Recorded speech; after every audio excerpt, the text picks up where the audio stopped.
Check, check, check, 1, 2. I am missing. Check, 1, 2, check, 1, 2. Check, check, check. Where is it? Oh, there. Check, check, 1, 2. Check, check. All right. If you guys can hold over. So, the unit was not able to moderator over there. Every candidate, we're going to do presidential candidates go first. Each of you will have 5 minutes to deliver a opening statement. Then go ahead and sit down. We'll do questions. Every candidate has 2 minutes to answer a question, and then all candidates will have 1 minute to rebut other candidates' answers. Okay. Well, you note down what you found wrong, and then you have 1 minute to rebut the answer. Right? We're gonna do five moderator questions, and then audience questions, and then we'll switch over to the vice presidential candidates. Will also have the same opportunity to deliver opening remarks, and then the two instructions. Okay. That works out to roughly 9 minutes per question, and then you add around a minute for transition. So each question will take 10 minutes. Does that make sense? 5 moderator practice, and then we'll go for maybe 2 or 3. Right. So yeah, if you folks have an extra presidential candidates. Great. Keep it clean.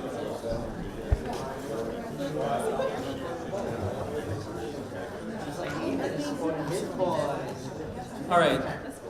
So we're going to try and get started at around 6:15 sharp, and I'll take these 2 minutes here to kind of explain the format. How this is going to work is we're going to have a presidential debate and then a vice presidential debate. The presidential candidates will be permitted 5 minutes each for opening statements, at which point questions will start to be asked. We have 5 moderator prepped questions, and then we will have audience Q&A too. Every candidate will be given 2 minutes to answer the question, and then every candidate will be given 1 minute to rebut responses. Does that make sense? Okay. So the average runtime of a question is about 10-ish minutes, give or take, and you got your 15 minutes up front for opening statements. So I'd project about maybe 2 hours-ish for the total runtime of the debate, more if we have questions. Does that make sense? Great. Okay. So I am going to roll a dice, and we're going to come up with the order of candidates. Okay. So Dylan's name comes first alphabetically, then Fabio, then Priyanka. This is not an ad for Google. Okay, Google, roll a dice from 1 to 3.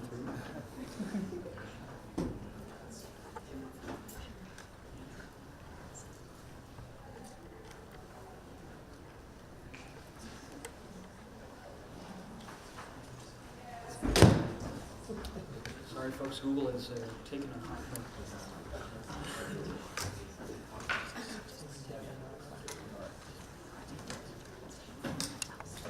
It has picked 1, so Dylan's ticket will go first. It's going to generate another number. Oh wow, it picked 2. And then 3, so we will be going in alphabetical order. Dylan Demura will start us off, followed by Fabio Sacamano, and then Priyanka Thakur. Okay. Whenever you're ready. Okay, give me a second here and I'll start the clock. Okay? Do you want any signals? I'll give you a 30-second. Okay, cool. Okay.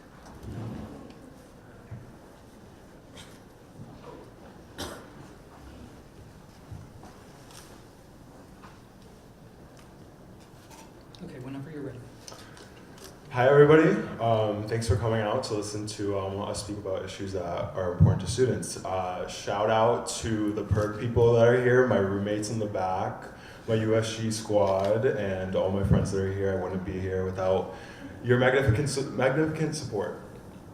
So, my name is Dylan. I am a sophomore in political science and Spanish double major. I'm from Shelton, Connecticut, and I'm running to be your student body president.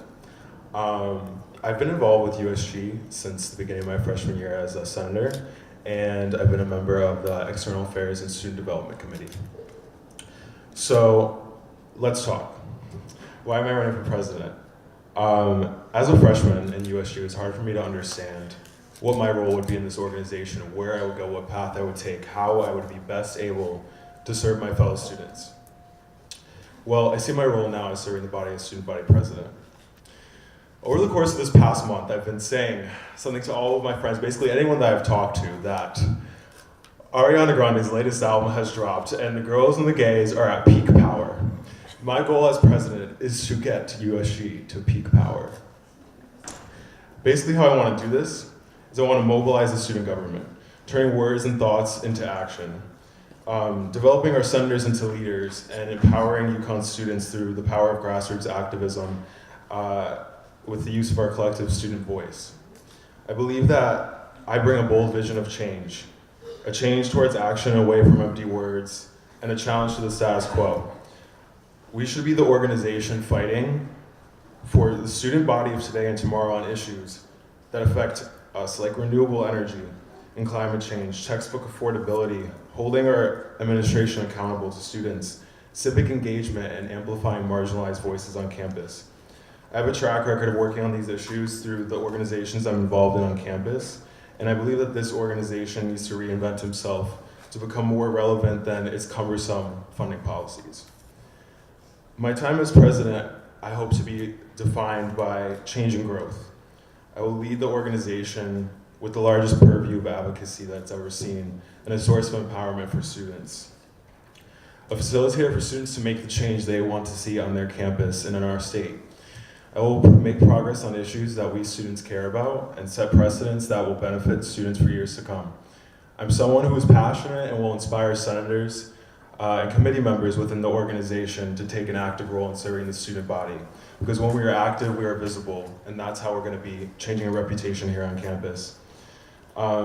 Most importantly, I'm running for all of you. I'm running because I love this university, and even though I see flaws and things that we can fix, every flaw is outshined by the amazing people that I have met here. Truly a blessing to go here at this school. The UConn students, you're my tribe. You've provided me a way to have a home away from home. I believe I represent the student movement, student power, and student activism. One person cannot start a revolution. A revolution is started by the people. But I believe I can be the one who sparks the revolution for change to make this university and this state work for Huskies once again. Thank you.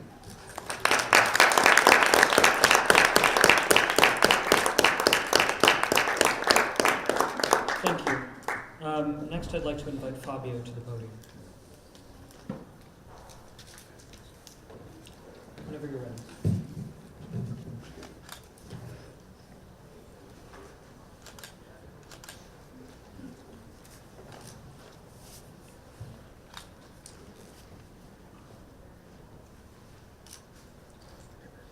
Good evening, fellow Huskies.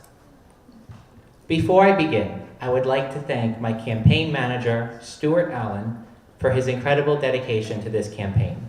I would also like to thank my advisors, Luis Toscano, Josh Dampf, and John Baldwin, for their invaluable advice, and especially my running mate, Tal Labadi, for sharing my vision for the betterment of USG. Tonight, I stand before you seeking to earn your support as president of the student body. Since coming to UConn, I have engaged in a wide variety of activities. I serve as president of the Travel Model UN team, serve as a senator for commuter students in USG, and volunteer as an emergency medical technician with the Mansfield Fire Department. As a future physician, I have a natural ability to make things better. When I first came to the Travel Model UN team, the organization was unranked, completely unknown amongst other schools on the Model UN circuit. Now, it is one of the top 50 teams in North America, ranked with and above some of the most prestigious universities in the world. If elected, I will apply the same natural ability to make things better to USG and promise to deliver similarly remarkable results. I initially ran for Senate because I wanted to give a voice to Tier 2 student organizations. My role as a Tier 2 leader affords me a unique perspective as a senator, one that is able to see the direct impact of the often monotonous legislation we pass in the Senate. Since becoming a senator, I have realized that the unused potential that I once associated with the funding policies runs far deeper and is unfortunately ingrained in the current status quo that USG comfortably calls home. I see this election as a referendum on what USG is. As it stands now, USG is a student organization that gets a sort of special treatment, let's call it, a semesterly $45 student activity fee from every undergraduate student at UConn. In exchange, it controls the much-needed funding of all other Tier 2 student organizations. I want to push USG to transcend this status quo, to become a group fully dedicated to advocating for student interests, one that will stop at nothing to make our experience as students at UConn the best that they can be. As president, I will offer 5 real solutions to 5 real problems. The first thing on my to-do list is persuading the administration to build more parking lots. This is a reasonable goal, given the $100 million new recreation center that is the result of previous and aggressive lobbying of the administration by USG. Second, I will be forming an ad hoc committee entitled the Empowerment Committee, which will be composed of the 10 ex officio senators that will be appointed in collaboration with the cultural centers and others to represent underrepresented groups on campus. This committee would meet with me on a weekly basis to address issues unique to victims of marginalization and political oversight. Third, I will be proposing a $50,000 cap to semesterly budget overflow. Anything beyond that will be donated to the Students First Fund. With ever-increasing costs of tuition, I feel it is inherently necessary to dedicate unused funds to students in need. Fourth, I will hold the university accountable for its decision to turn a blind eye to things such as the use of eye clickers, a form of grading that is completely illegal according to university policy. Lastly, I will set a new precedent for USG, one that is transparent, ambitious, and fierce. In closing, I am a candidate who you can trust will bring meaningful change to campus. It will absolutely be a challenge, but it is worth fighting for. As comedienne Lucille Ball once said, if you want something done, ask a busy person to do it. Even though I dabble in a lot of different things, my track record is defined only by success. I am the one who you can count on to make a difference. Most importantly, I promise that under my leadership, USG will become an organization that you will want to interact with and be a part of, because it certainly has the potential to do so. Thank you.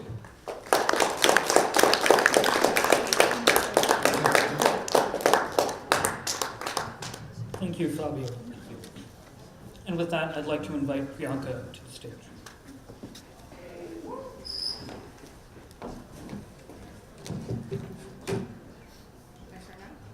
Whenever you're ready. Okay, great.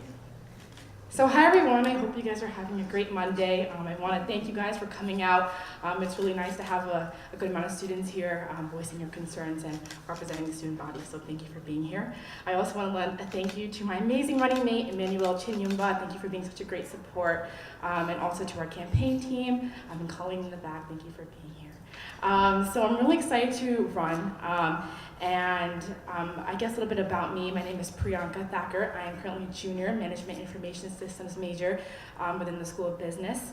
Outside of the undergraduate student government, I am a campus tour guide. I'm also involved with the Indian Student Association as well as Information Management Association and Outbreaks in general. So a little bit about my time in USG. This is my third year in the undergraduate student government. I first started out as a senator for alumni halls, and then I moved into senator for the School of Engineering, as well as the vice chair of student services. And this year I am the current comptroller or chief financial officer of the student body. So a little bit about why I wanted to run. So, as a woman of color, I definitely noticed the lack of representation that we might have within the body as a whole and within USG. So I definitely want to promote more diversity and inclusivity in that sense, as well as connecting students to administrators and connecting students back to the undergraduate student government.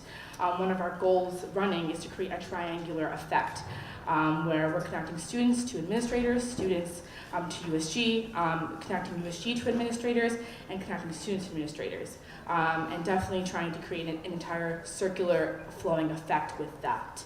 Our slogan is connecting students and shaping perspectives. So this campaign isn't about me or Manny, it's about us as UConn campus and what we're trying to do together.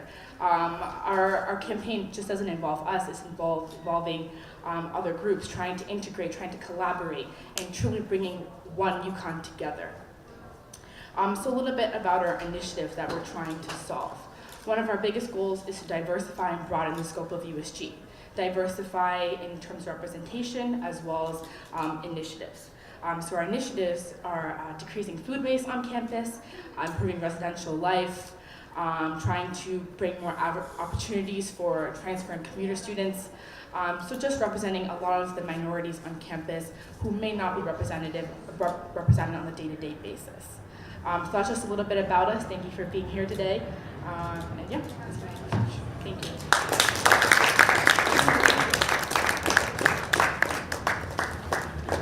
Okay.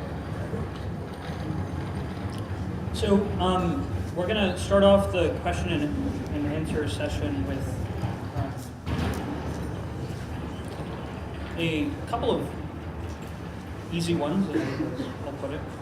The first question is, why are you the best candidate for president? Dylan, you have the floor.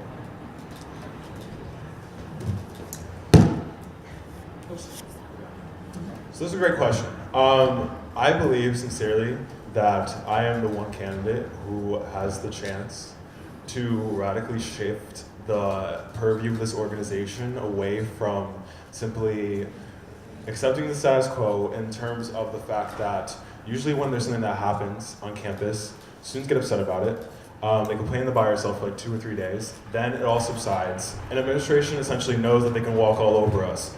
And a lot of times when we're talking about administration and our relations with them in USG, we're talking about, oh, we're going to advocate for this to the administration, or we're going to ask the administration to do this.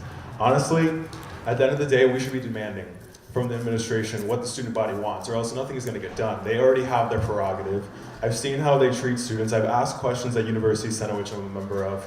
Asked Scott Jordan what the university is doing with their renewable energy on campus, and he told me that natural gas, which is a fossil fuel, is green. So that's kind of the attitude I see from administrators towards students, and I want to make sure that I'm the person who will stand up to administrators, tell them what the students want, and tell them that they work for us, not the other way around, and that's how it's going to be. Thank you. Fabio, you have 2 minutes.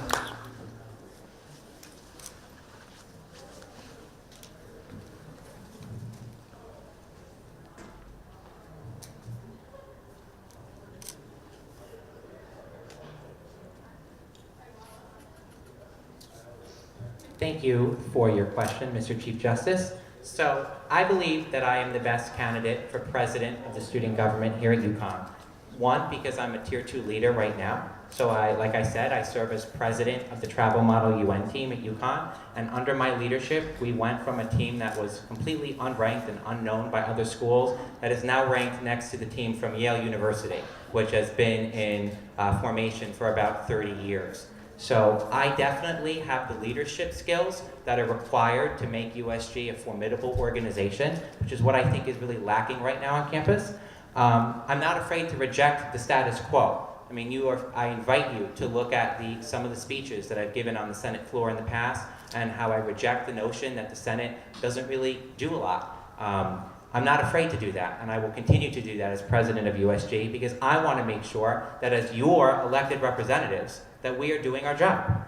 Actually, in the past, I've worked with the administration.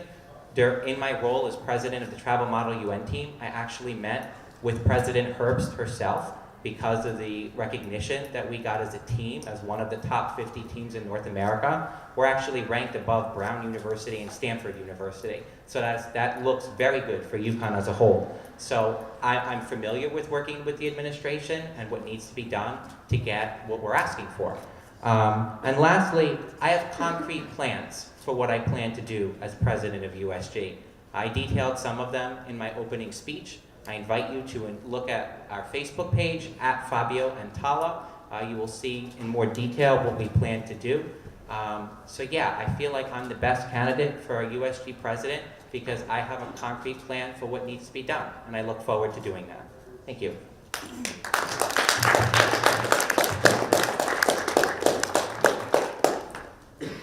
I'd like to invite Priyanka to the stage.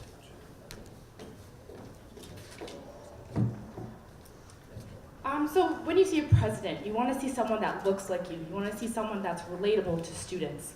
In my opinion, I do think that I can be the most relatable to students as a whole.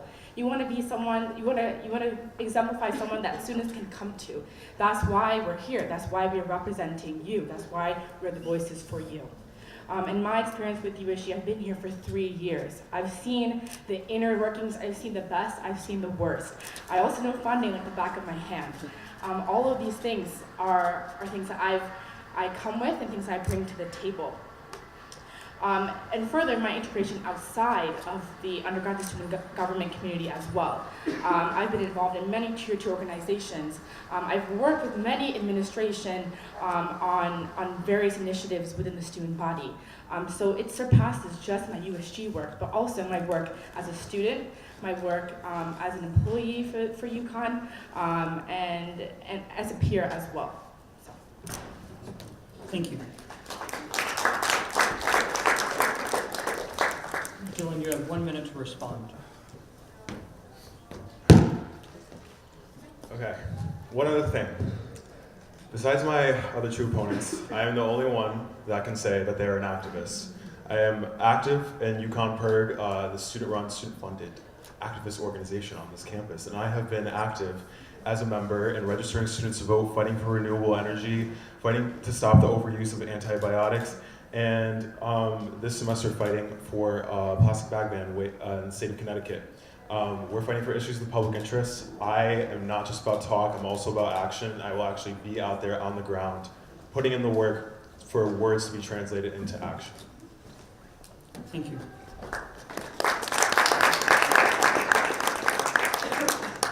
Fabio, you have 1 minute to respond.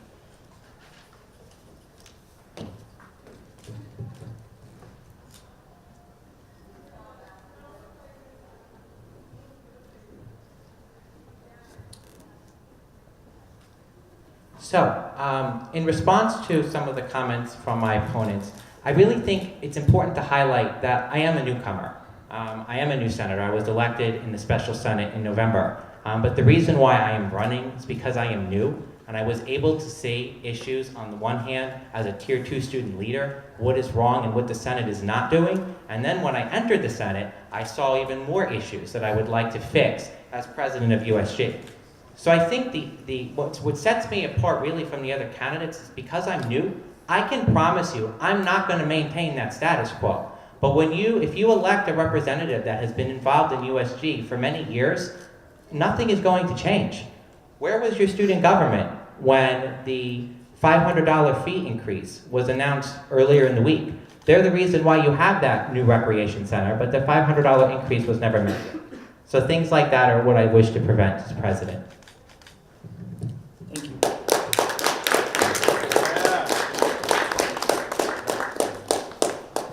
Priyanka, you have the floor for a minute. So within my 3 years in USG, I think that I've really done a trial and error experience. I know what works. I know how you can get things done. In my experience as comptroller, most of the year was learning how to do the job. And I think at this point, I know how to have a high leadership position in the undergraduate student government. I've worked with many administration, and I think at this point, it's not them working for us, it's working together as one body. If one person takes order from another person, it's not going to work that way.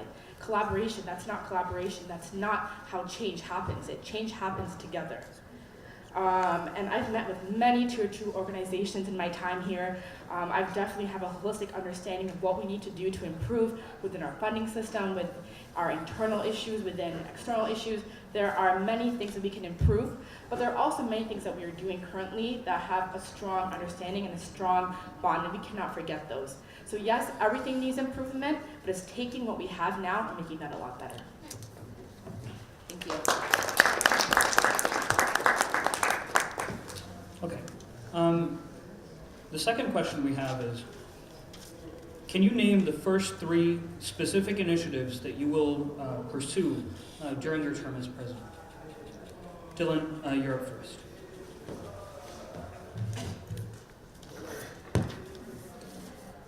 So one thing right off the bat that I want to pursue is getting an Office of Civic Engagement established on our campus.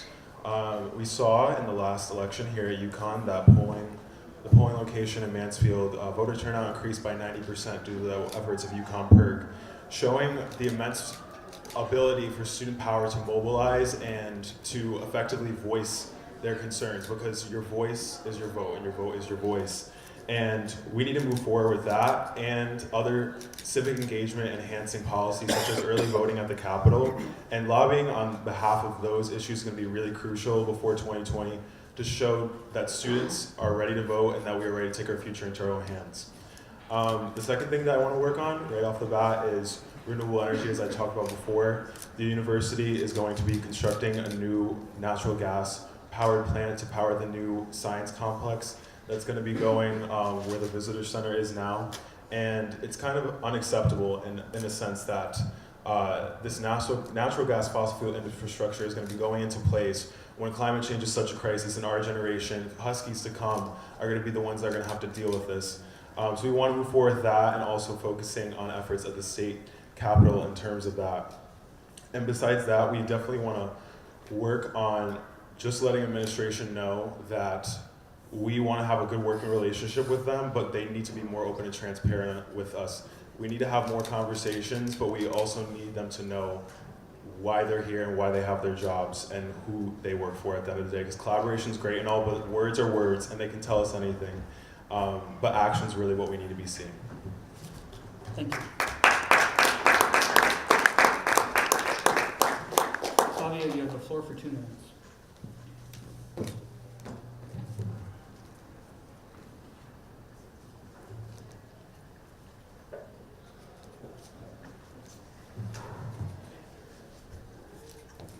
Thank you for your question again, Mr. Chief Justice. So the 3 things that I've already highlighted, but I'll highlight them again. 3 main things that I'm going to do immediately. I should say, excuse me, 1 main thing I will do immediately, and that is the creation of the ad hoc committee entitled the Empowerment Committee. I don't think USG is representative of the truly diverse group of students that attend UConn. And right now, I can tell you, there are only 4 ex officio senators appointed in the Senate, when there could be up to 10. And only one of them is from the African American Cultural Center, and one of them is from the Veterans Oasis. And the Cultural Centers plus the Veterans Oasis have a right of first refusal. So the fact that those ex officio senators that are basically allotted there via the USG Constitution are not there, I think that's a problem. So immediately, I will form this empowerment committee, and I will meet on a weekly basis with the representatives appointed to the committee to tackle issues that are unique to underrepresented students at UConn. In addition, I'm going to work with the new comptroller to cap budget overflow at $50,000. Anything beyond that will be donated to the Students First Fund. For those of you that are unfamiliar with the Students First Fund, essentially any student at UConn is eligible to nominate another student for perhaps clothes, a new laptop, whatever. It's all anonymous, and the Students First Fund will cover it. I think that if USG has hundreds of thousands of dollars in overflow, which it does, that should be going to some good use. And thirdly, I'm going to work with the administration to solve the parking issue. If USG can push for a $100 million recreation center, they can push for a couple $1 million worth of parking lots, perhaps along Discovery Drive. I would also like to fill in some of those potholes. I feel like that's an expense that the administration could afford. I have a friend that just tripped in one and really hurt themselves the other day. I don't want to hear that happening anymore. So those are the 3 things I will work on immediately once elected. Thank you.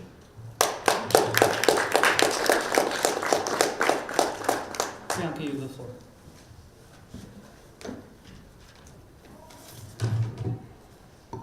So one of May's and I's three biggest goals are, first of all, town halls. We would love to have a town hall every single month to voice important student concerns. So we were thinking of having one on mental health, we were thinking of having one on advising, another one on Tier 2 funding. We want to represent the students as accurately as possible, and the best way we want to do this is to get direct student input. So that is one of our biggest goals. Our other goal is improving residential living on campus. Both Mandy and I have both been involved in residential life. We have a good relationship with the residential life director, and we want to broaden the role of residential senators and help them and train them to meet students' concerns on that end. Our last biggest initiative is for transfer and commuter students.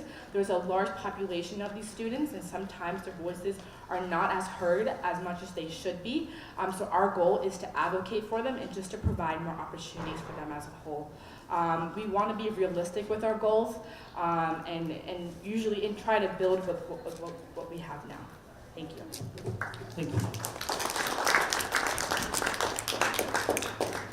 Jillian, you have a minute to respond. So I want to address a few things. So one, the idea of transparency has been brought up a lot. Transparency is not really an initiative. Transparency makes no sense in an organization where all of our meetings are public and all of our minutes are available online. So we're about as transparent as you can get. One thing we really need to focus on is visibility. The way you stay visible is through action. Being on the ground, working on events, working with students. I also anticipate the issue of diversity is going to come up a lot in this debate. The status quo considers diversity in terms of optics and how good pictures look, and making sure that we have senators in the Senate who don't even get a vote. And if you don't have a vote, do you really have a voice? Let's work with the cultural centers to mobilize on issues like renewable energy, work with groups like CHISPA, a climate action group in Hartford that is primarily Latino. As these are issues that communities of color care about, as they'll disproportionately suffer the effects of pollution and climate change in places as close as Hartford, where we're seeing high rates of asthma and respiratory diseases amongst children of color. So that's how I think USG can move forward in terms of visibility and in terms of diversity. Thank you.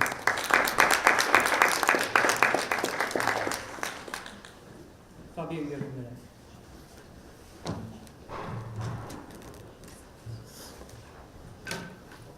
Thank you. The first comment I want to address is the idea that USG is currently as transparent as it can get. I don't think the student body feels that way because, like I said, they got you a $100 million new recreation center, but there was never a mention about the $500 increase in student fees that you cannot even opt out of. I am so glad to have that new gym. I was really proud of it. I think it looks beautiful along the road. But when I found out that the $500 increase was going to stand, I'm a senator, I didn't even know that. Okay, so USG is obviously not as transparent as it can be. Additionally, the idea if you don't have a vote, do you really have a voice? I think having a position in the Senate, whether it's a voting position or not, it still gives you the opportunity to speak. And in front of those 40-something senators, if you're representing the Asian American Cultural Center, you're forcing those 40-something senators that do have a vote to pay attention and care about what affects the Asian American Cultural Center. And right now, that is missing from USG. So, yes, I believe that everybody has a voice, and whether they're voting or not, every voice should be heard. Thank you.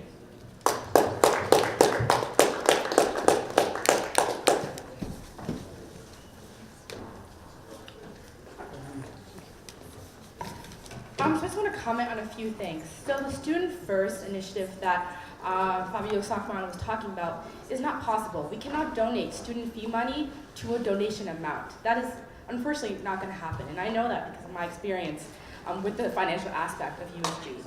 Further, a little bit about the gym. The $100 million was a loan taken by the university. At the time, it was a different time within the university, and it was probably at least 4 to 5 years ago. And it's something USG is very proud about, that we were able to advocate, and like Dylan was saying, try to promote activism to make change on this campus. I think that as a body, we should be proud of that and not negate that. Further, in terms of transparency, the administration actually was very transparent on how these fees were being allocated. They had warned students that the gym will be costing money in the future. There were also 2 town halls last week that many students did not attend, but it was an opportunity for students to raise their voice. So. Thank you.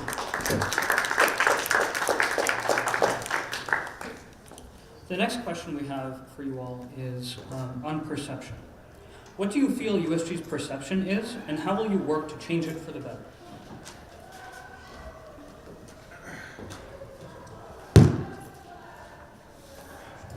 So, one thing I noticed about USG is that the organization's there's kind of a disconnect between the student government and the student body. I firmly believe that being members of USG should not set us apart from our fellow Huskies. It should enable us to walk alongside our fellow students, leading them and empowering them as we march towards common goals of the promise of an affordable, equitable, successful, and enjoyable time here at college. Common criticisms of USG says that we're out of touch, which is true. I often hear members of the organization scoff at criticisms or critical editorial pieces, which I think is the wrong mindset to have. We should be looking introspectively and empathetically to see how we can improve and how students interact with our organization, whether that be through funding or just advocacy. How can USG think, feel, and act like students who are frustrated with rising tuition, a complicated funding system that runs on their fee money, or wondering what we are at all? How can we expect to know and act like students when this organization is absorbed in titles, internal politics, and bureaucracy to uphold the status quo of what has been and what will continue to be? We are going to stop penalizing student groups for them being unable to understand our complicated funding system as well as we do. We're going to show students that we are more than just funding through advocacy that is impactful and active. We are going to demand administrators and state officials to make decisions that are in our interests and remind them that they work for us. We are the organization that can speak on behalf of all UConn students on any issue that affects students. I think this organization needs to start acting like it has the power that it has instead of maintaining the status quo in order to not ruffle any feathers.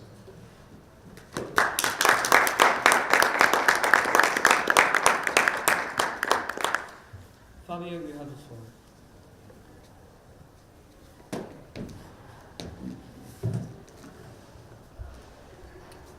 So, I think this is a great question and a very important question. From what I've heard, USG's perception on campus, we do things, but the student body doesn't really know what we do. And of the things that we do that the student body is aware of, a lot of it has to do with the funding policies. So as I've said, I'm president of the Travel Model UN team. I've personally applied for funding assistance from USG in the past many times. Let me tell you, there is nothing more disappointing than receiving a notice that your funding was denied weeks ago when the funding system failed and didn't advise you that it was denied because it was a glitch, and then USG did not take responsibility for that, and now you're out $1,000. That is really disappointing, and on top of having to take exams and just being a typical college student, that was the last thing I wanted to see at like 9 o'clock at night. So I think the funding, I'm going to echo the sentiments from Dylan DeMora. I think the funding issues really shadow the perception of USG on campus. There's a lot that needs to change with those funding policies, and I commit myself to working with the new comptroller, Dylan Needadall, who is running unopposed on making those policies better. In addition, I think it's really important, I see this election as a referendum on what USG is on this campus. And I want to see a lot of students go out and vote and speak their minds. USG wields a lot of power. That's why they were able to get the rec center, and that's why they will be able to build new parking lots, and that's why USG has been able to accomplish a lot of the things that we as students, perhaps recent students, don't know what USG did in the past. So I want to mobilize USG. I want to be able to I want to work in collaboration with the administration to use that power to fight for the students. And I can promise you that that will be done. And from there, that's how we will be able to improve USG's perception on this campus. Like I said, USG will become something that you want to be a part of and something that you want to work with. Thank you.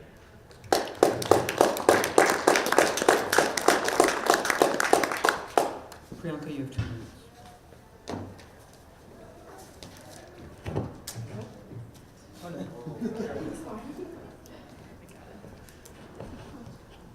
Okay, great.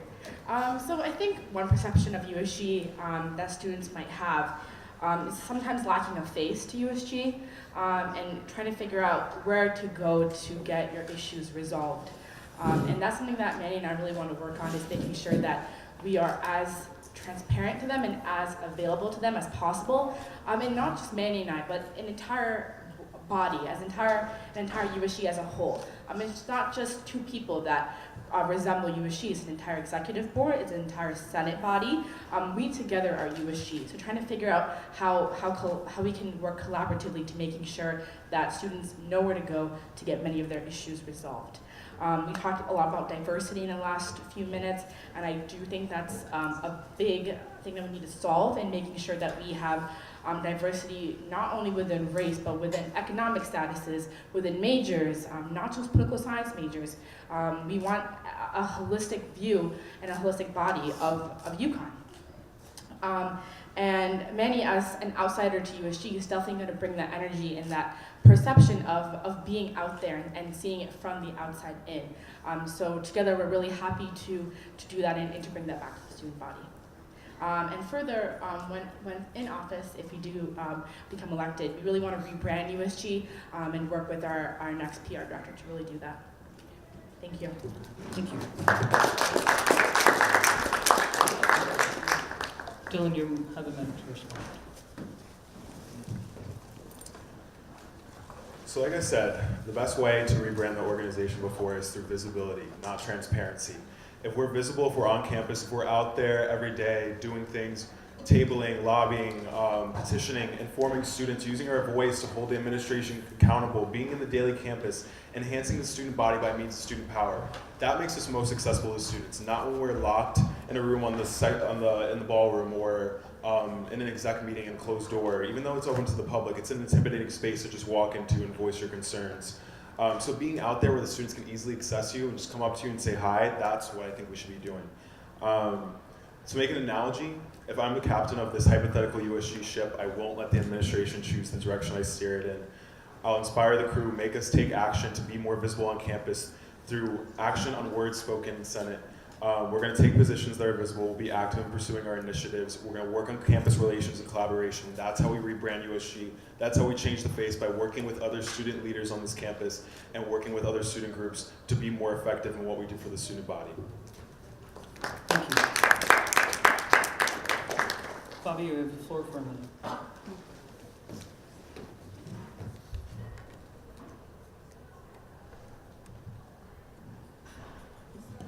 I would first like to echo Comptroller Thacker's response that not all members of USG should be poli-sci and finance majors. I'm actually a molecular and cellular biology major, on the pre-med track, hoping to go to med school someday. So I'm one of the few non-poli-sci finance related majors in USG. I like statistics, that's the nature of my major. So one of the things that I found alarming is that 40% of the current open USG seats on this ballot are not even being run for. And of the ones that are being run for, the only contested election is the presidential election. So really, the really important thing that USG needs to do to improve its visibility on campus is getting in touch with the students and letting them know what they do. One of the ways I propose doing that is giving senators access to individual listservs. I'm the senator for commuter students. I have no way to get in contact with all the commuters at UConn. I can tell you that if I'm elected president, I will ensure that your senator has a listserv to get in contact with you. Thank you.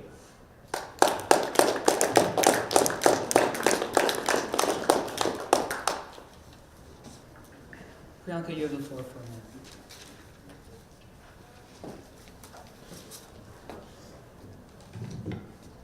So earlier I brought up the discussion of rebranding, and I think that when we want to rebrand, we just, again, want to make it as accessible to students and as relatable. And that is going to be through social media. It's 2019, everyone's on social media. How can we use that to better the undergraduate student government? I think this past year we've done a really great job on trying to use social media accounts to access students, to make them aware of what we have, and our goal is just to continue to do that. In terms of funding transparency, my entire goal this past year was to make funding as transparent as possible and to communicate as much as we can to tier 2 organizations. And I do agree that that can always improve, and I just hope to continue to make the funding process as transparent as possible. Thank you. Thank you.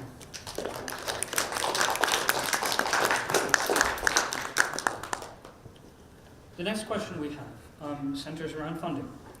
USG allocates over $1 million every year to Tier 2 funding. What will you do as president to ensure that student groups have a good funding experience? And what is your experience with the funding system? Dylan, you have the floor for 2 minutes.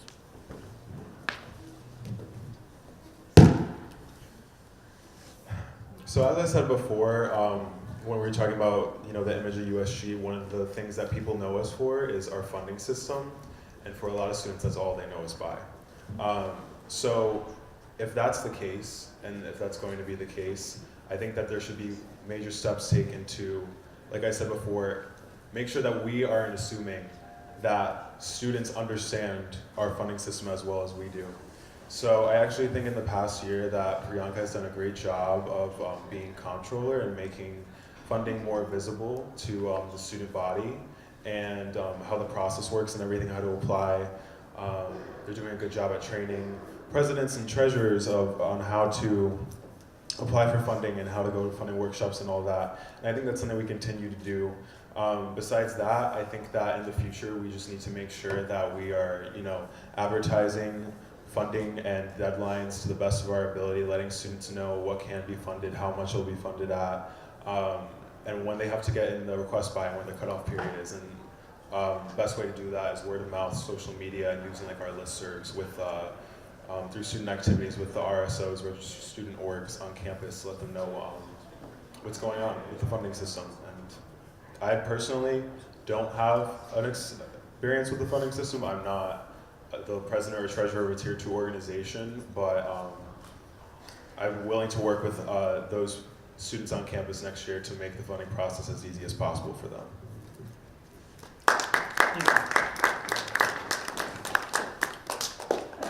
Fabio, you have the floor.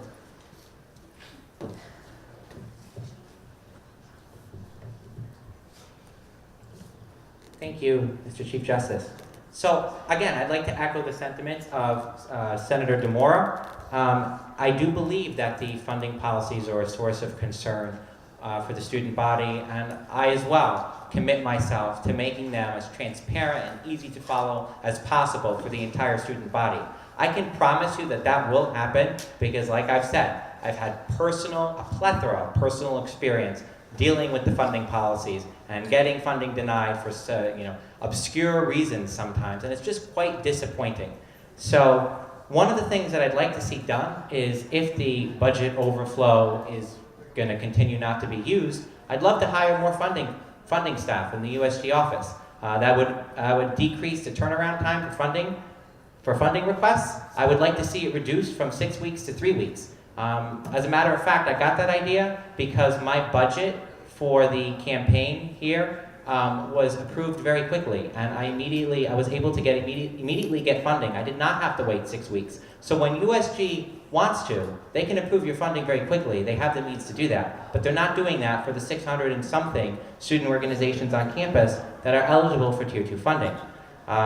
So I would like to see the funding policies easier to understand. I would like to see them more transparent. I would like to see more funding staff to handle the enormous amount of funding requests that I assume I receive. In addition, I'd just like to bring your attention to the funding policies, the new funding policies that were passed in November. As a senator, I got to see those 3 days before they were introduced to the Senate. That's how quickly new funding policies were proposed by the comptroller. And within those 3 days, one town hall was held at which Tier 2 organization leaders were notified 2 days beforehand. I can promise you that will never happen again. You will be informed if there are new funding policies. Thank you.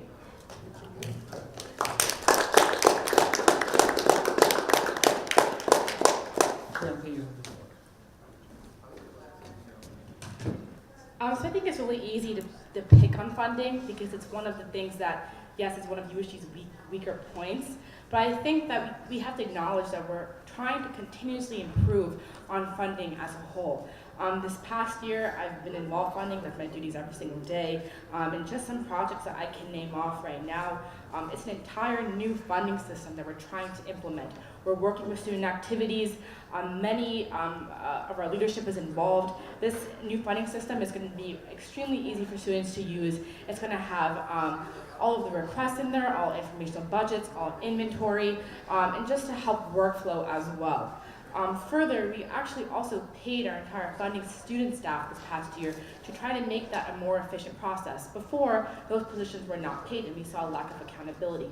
But just with the paid positions, it's improved significantly, and we really can't deny that, and we really can't put that past this. Further, we're trying to make funding workshops very accessible and try to collaborate with solid workshops to make all Tier 2 organizations do them together, and have those super solid days include our funding workshops as well. My other goal for next year is to have the funding student staff have open office hours. So if student groups need any questions to be answered, they know exactly when to come to talk with those that work with the request directly. I do have office hours, but I don't work with the requests. So I would like to see those students who do work with the requests to be there for other students as well. My other goal is to put everything that we say in writing, and in writing I mean that in our new website.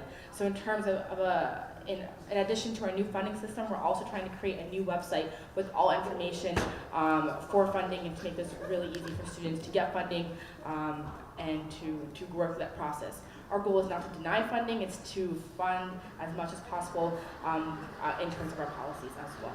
So, thank you. Thank you. Dylan, you have 1 minute to respond. Yeah, essentially, once again, making our funding system more accessible and well advertised, making sure students know what's going on. In terms of what we said before about the funding policies proposed in November, we knew that the comptroller was working on those for months. We knew that the talks were in process with her and the funding staff, and we knew that she was doing her job to revise the funding policies to make them better for student groups so that they can get more funding in the areas that they were compared to the old policies. So that, I think, was a great step forward in what we should be doing for student organizations on this campus. And I think that the new website, as Priyanka mentioned, will be a great way for us to move forward with funding. Thank you.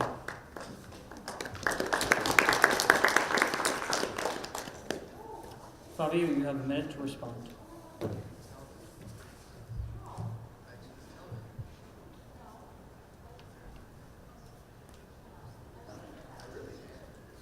A lot of this echoes back to the sentiment. Where was your student government? The comptroller just said that there's going to be some sort of new funding system, which I am totally in support of because ours is outdated. The current one is outdated. It's difficult to use. I'm a Tier 2 president, so I know. It is very difficult to use and cumbersome. However, where was the student government that would tell the student body that they were working on a new system and that they had this new system coming and that they wanted feedback on this new system? This is the first time I'm hearing about this, and that's alarming. And this echoes back to what USG is not doing well, and that's not being transparent. Yes, we have we have office hours, there's meeting minutes available all the time, but I think what's really important is utilizing email with Tier 2 organizations to let them know that we are working on these changes. And as USG president, I will encourage the use of email and listservs to inform the student body of the changes.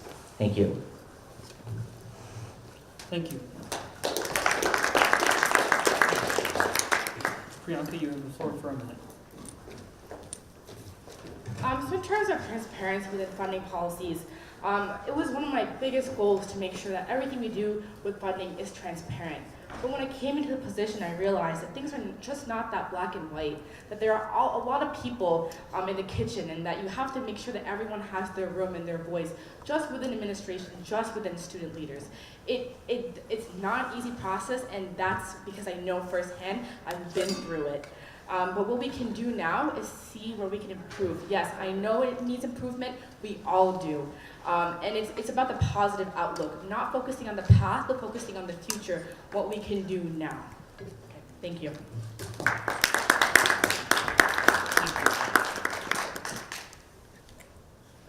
All of you are currently members of USG.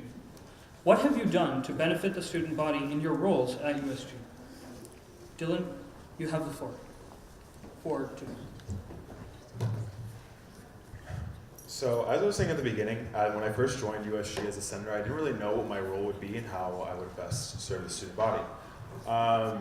Basically, throughout my time, I would say the major legislative accomplishment that I had was with the security camera legislation that we passed this year. I originally didn't get past freshman year when I proposed it, which I was really dejected about, but this year we moved forward on that. We rallied up the votes. We reestablished our positions and we got that passed, which is important for security and safety on this campus. Besides that, I would say this past semester I worked with my wonderful campaign manager, Ethan Wursler, to recruit, I would say 16 new senators to the body, which is really important because we had so many seats empty and unfilled, which is not good because, you know, the more representation, the more student voices that are being represented matters. And we're working with those senators, and I'm hoping to continue to develop them with leaders. There's a bunch of them here tonight. They're amazing people. I love them. That's my squad. And I just want to work with them, help them do whatever initiatives they want to work on, and continue to, you know, build up the leaders in this organization. That's what I think is most important that I have done. I've found these people with Ethan. We are committed to helping them whatever way they can, and it's more of a collaboration, honestly. Because the more people we have, the more students we can reach, and the more people who we have as leaders, the more students that we can grow into leaders and empower students to advocate for themselves, because that's the best way we can advocate for students, to give them the tools and the knowledge to use their own voice, to advocate for themselves, to get out, turn words into action, and to be activists in their own right. Thank you.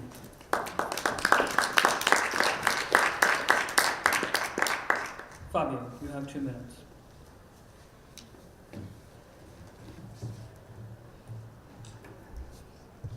Thank you, Chief Justice Tumu.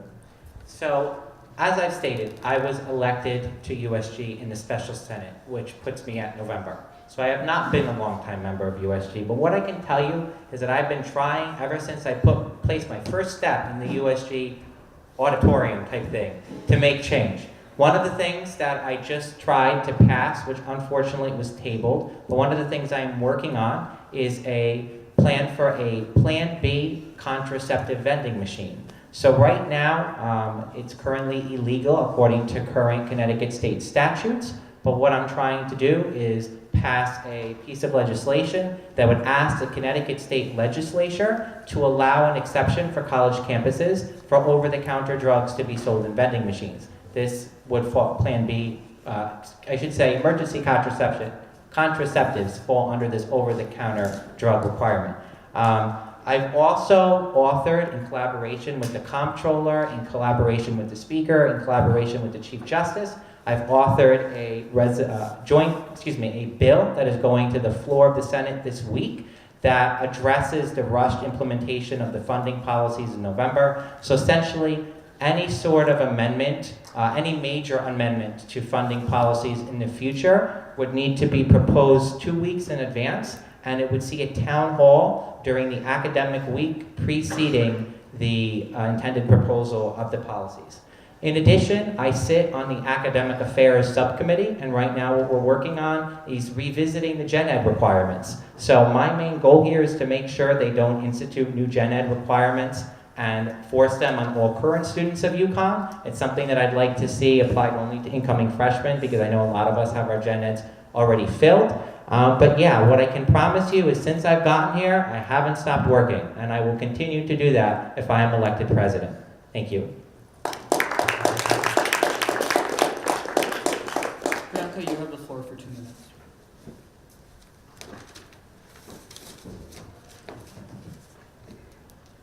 So this past year, I have worked a lot about funding, within funding, but I think I've talked enough about that.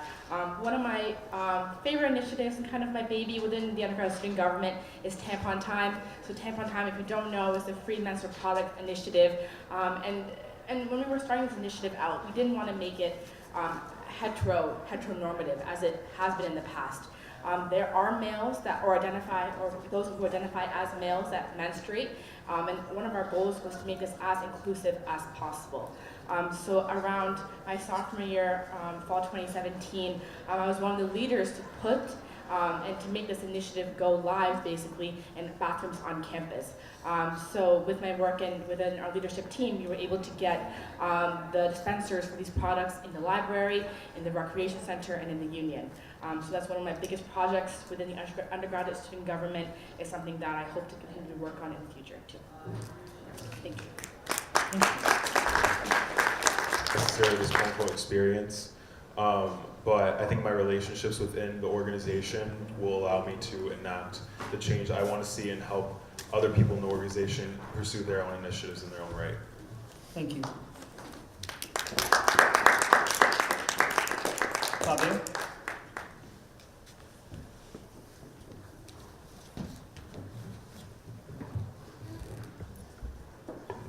Thank you, Chief Justice Tumu, and thank you, Speaker Crow, for that. That's a very good question.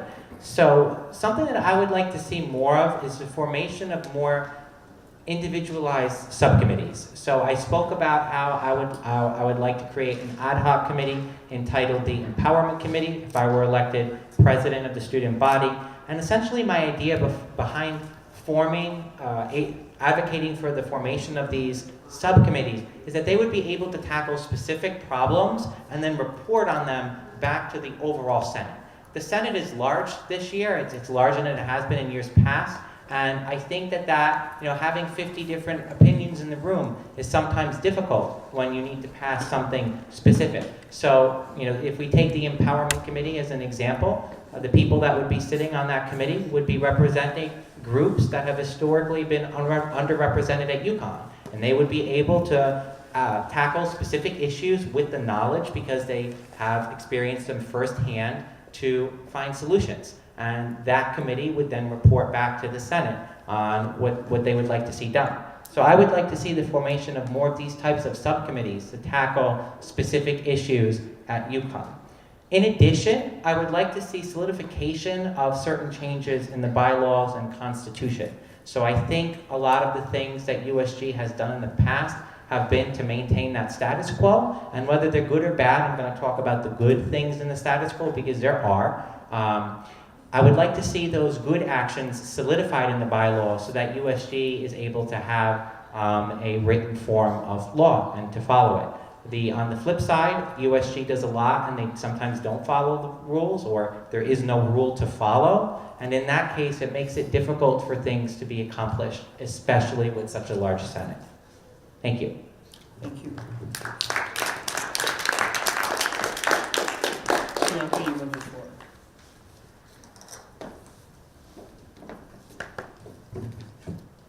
So with all of our initiatives, we really don't want to be unrealistic with what we want to accomplish. We want to be realistic. We want to utilize what we have now. And one of the biggest ways we could do that is utilizing our current body. I think that we have a phenomenal senators. I think we have a phenomenal exec board. And just inspiring these people to take on these initiatives and providing them the right training to do so. I really want to promote a collaborative setting where we're also collaborating with other Tier 2 organizations and other Tier 3s who are already trying to get these initiatives done. And as a USG, we have a lot to say. We have power. How can we lift other people up to help and collaborate to get things done? So our main goals are trying to inspire people, trying to collaborate to really make sure that our initiatives are getting done. Thank you. Thank you. We're going to move to the next question and not offer time for rebuttals in the interest of overall scheduling. We have another question from Mr. Reynolds and then... Thank you, Mr. Chief Justice. If one of the three of you are elected in a couple of weeks, you will be not only representing the over 100 members of student government that put in work on a variety of initiatives and efforts throughout the year. You will also be representing about 20,000 students here at Storrs, flanking the likes of President Herbst, even the governor and members of administration across the UConn system. With that being said, what do you think is the most important skill representing students in all different capacities? What is the most important personal skill that you think a leader in this position should require? Thank you. Thank you, Mr. Reynolds, for your question. Dylan, you have 2 minutes to respond. So as I was talking about last time I was up here, I don't think experience is necessary to be president. I think that first and foremost, character is the most important thing that a student leader should have. A drive, a passion, a willingness to take on more, to empower other students to do more, and to believe in student power, to empower students to take on things they want to take on and use their voice to impact the change they want to see. I'm a first-generation American, first-generation college student. I come from an immigrant family background. I know the meaning of hard work. I know how important it is for me to be here, how privileged I am to be at college, and I want my college experience to be more than just getting a degree. And that's why I've devoted my time to activism and through student government on this campus, which I think is a testament of my character. I don't just want to be studying all day long, and while grades are important, helping out a fellow student, whatever it might be, is of utmost importance. And besides that, I think representation for the LGBTQ community is important too, and I represent that, and I think that we need to be more visible in our organization in that realm of diversity, quote unquote. But yeah, character, first and foremost. Thank you. Thank you.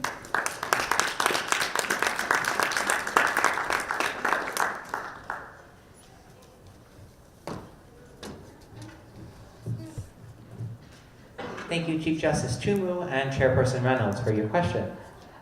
So I think the most important skill that the soon-to-be president of USG should have is the ability to listen. As Chairperson Reynolds said, one of us will be meeting with the likes of the governor, President Herbst, and then the 20,000 undergraduate students that attend UConn. You cannot treat all those people the same. You must have the ability to be able to listen and take in a variety of perspectives. When the generic student at UConn may be able to give you 10 minutes of their time during your office hour, the governor of Connecticut may only be able to give you 30 seconds. And in that 30 seconds, you must be able to come up with something to say that gets your point across, as well as listen and take in everything that they have to offer you. So I'm going to reiterate, I think the most important skill that a candidate could have is their ability to listen. I think that I have a great ability to listen. I intend on becoming a psychiatrist. I think it's something that comes natural to me to listen and hear a variety of perspectives without being judgmental. I mean, the art of the poker face is something that I think I have mastered. So again, I think the most important quality that you could look for in a leader, whether it's the president of USG, president of the United States, wherever you may find yourself someday, the most important thing I think you should consider is that leader's ability to listen. Because if they are unable to listen, they will never be able to take into account what you have to offer. Thank you.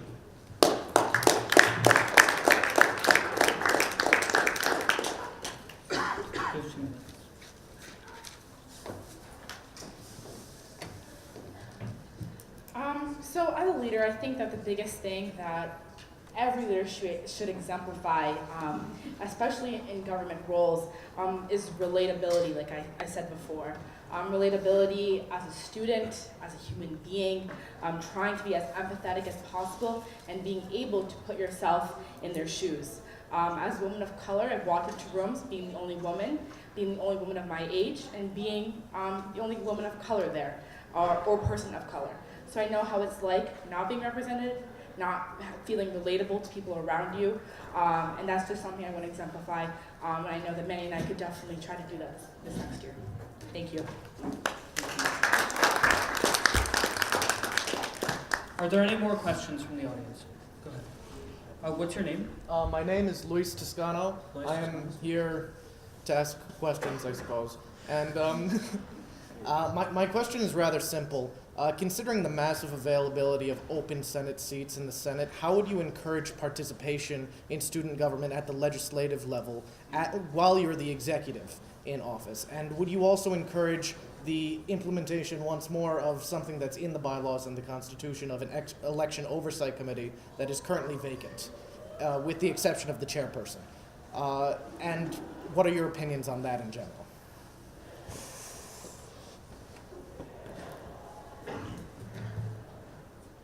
Okay. So, as I said before, I was responsible for recruiting a number of senators to the body, and the best way to get people to know what we do in this organization, and also to get people into the organization, is by word of mouth, through friendships, through talking to fellow student leaders on campus. See, I recruited Senator Wursler because he was sitting behind me in our human rights class last semester, and I saw his potential, and I asked him if he wanted to run for student government, and here we are now. He's deputy speaker. He's the best. Besides that, in terms of like the legislative aspects, as president, if we want people to pay attention to what happens in Senate, we need to translate words into action. We all know the saying that actions speak louder than words. So by that logic, inaction by an organization tasked with being the advocacy body of students on certain issues speaks louder than our words spoken every other week at Senate up in the ballroom. That's not to say that we don't do anything, but the scope of student interests and issues that affect students are vast. And because our advocacy efforts are supposed to encompass the entirety of the student body, we can't defend inaction on certain items due to our progressive action in certain other areas. We need to do more, we need to be active, we need to be persistent, diligent, unyielding, and advocating for our fellow Huskies. And I think that having that visibility, having that presence, and word of mouth, recruiting people will draw people in. And I think that that's the best way to increase our participation in Senate, increase the amount of members we have and the amount of voices that are being heard and people are being represented in the Senate. Thank you. Fabio, you have 2 minutes.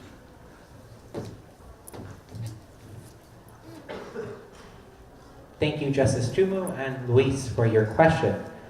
So the way that I see this being handled is visibility, and that's something that all three candidates have mentioned tonight.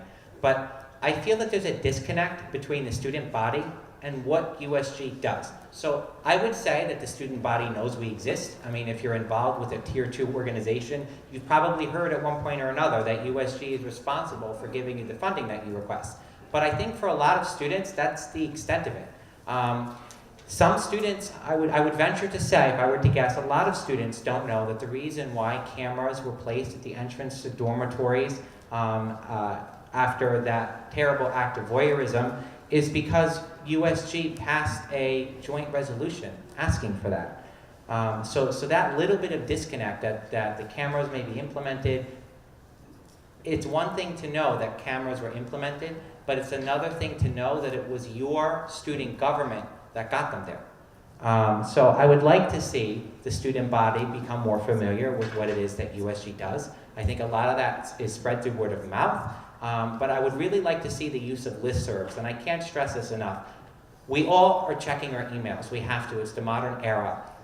So if there's some sort of listserv that USG would send out maybe weekly or monthly, I would work in collaboration with students if I were elected president to figure out how to monitor the listserv.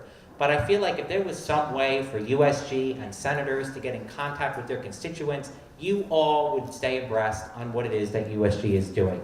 And the other thing I would say is an aggressive social media campaign. As Comptroller Thacker said, it's 2019. We're also all on social media. So in combination with listservs, I think social media would be a great way to let the student body know all of the great things that USG is doing. Thank you. Thank you.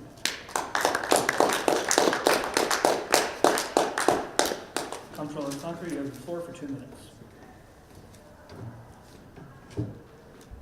So I think that one aspect that we're not filling these seats up in Senate is because of our perception, like we talked about, of USG. So my goal is to rebrand USG completely.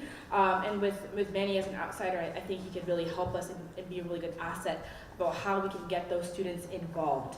And my goal directly would be to have a outreach committee chair who focus just on how we can get people in our organization and how we can advertise initiatives. So that would be my direct goal with that. And as well as holding senators accountable for their positions. For example, senators have to speak to their constituents. I don't think many senators do currently. So if other people can see that USG is holding their own people accountable, that will inspire them to also join us as well. Those are my goals. Thank you. That concludes the presidential debate. We will now have the vice presidential debate. In alphabetical order, we have Manny Chinayumba, Matt Zansowitz, and Talha Badi. Am I saying those names right? I think the alphabet. Yes, yeah. Are you going first name or last name? Both, I guess. Maybe. How's that Tell work? me if I'm saying it wrong. How is the last name?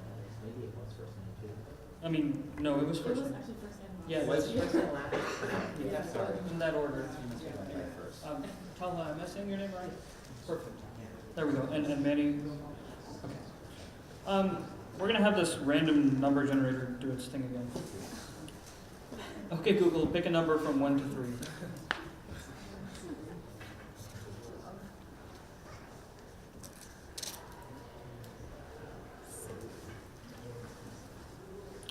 Okay, picked 3. And then 1.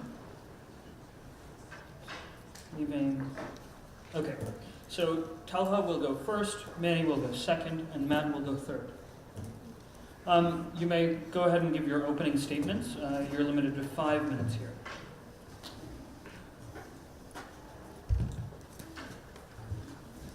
Hello everyone. Before I begin, I want to thank all of you for attending. I want to thank the Chief Justice for moderating and the rest of the candidates for participating. I also want to thank my campaign manager, Stuart Allen, and our dedicated team and staff for all the work that they have put in. I also want to thank my running mate, Fabio Sacamano, for bringing me on this crazy journey of a campaign.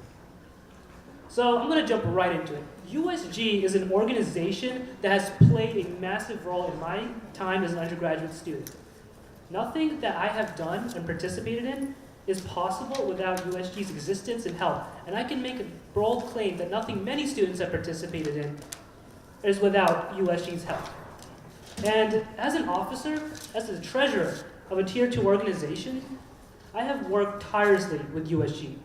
Whether it is navigating through their complex funding policies, talking with the bookkeeping staff, meeting with the comptroller and the supervisors, I have seen and felt how USG affects the lives and happenings of all undergraduate Tier 2 organizations, and for the most part, all students.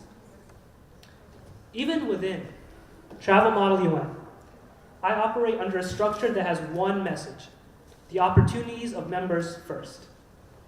Because being an executive member isn't about a vanity project for myself. It was about making sure that our team members had the best opportunity and time in Model UN. And for me, it was making sure our conferences were affordable and we go as many as we possibly can. And even during that, we had our fair share of crises. It was either learning that new funding policies make a trip to Canada impossible, or that there's spontaneously no more money left in our Sable account. But through those crises, I have always managed to come out stronger than before. There's always a bright side. During this campaign, I have met and talked to many students and organizations and learned their interactions with USG, their opinions, their concerns, and the consensus is clear. USG is an organization with tremendous potential. It already affects the lives of so many students, but it can do so much more to improve the quality and enjoyment of attending this university.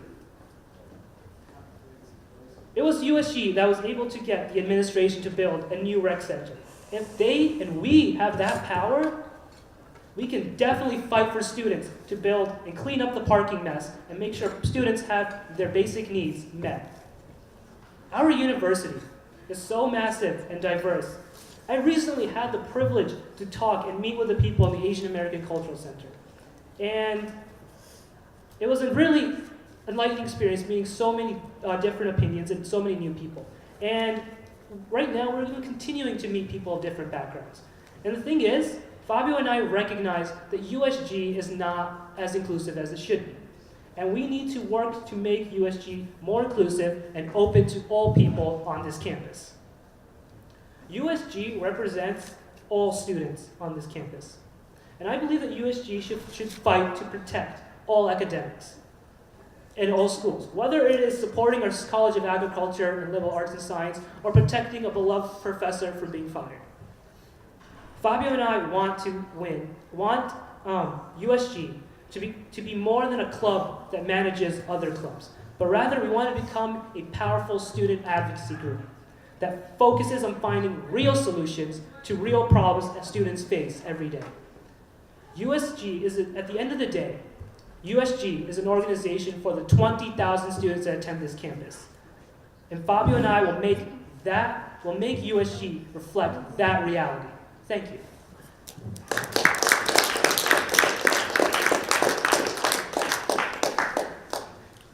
Manny, you're next.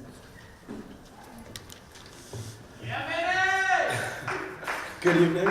My name is Manny. I apologize, my voice is a little shot. I was participating in Husky-thon this weekend, so it's a little bit lower than usual. But I do want to thank everyone that came out today. I want to thank my amazing running mate, all the candidates that are here participating, as well as my wonderful campaign manager, Julia.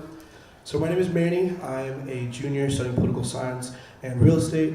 When I'm not participating in debates, you can probably find me giving tours for UConn or as an RA in Husky Village.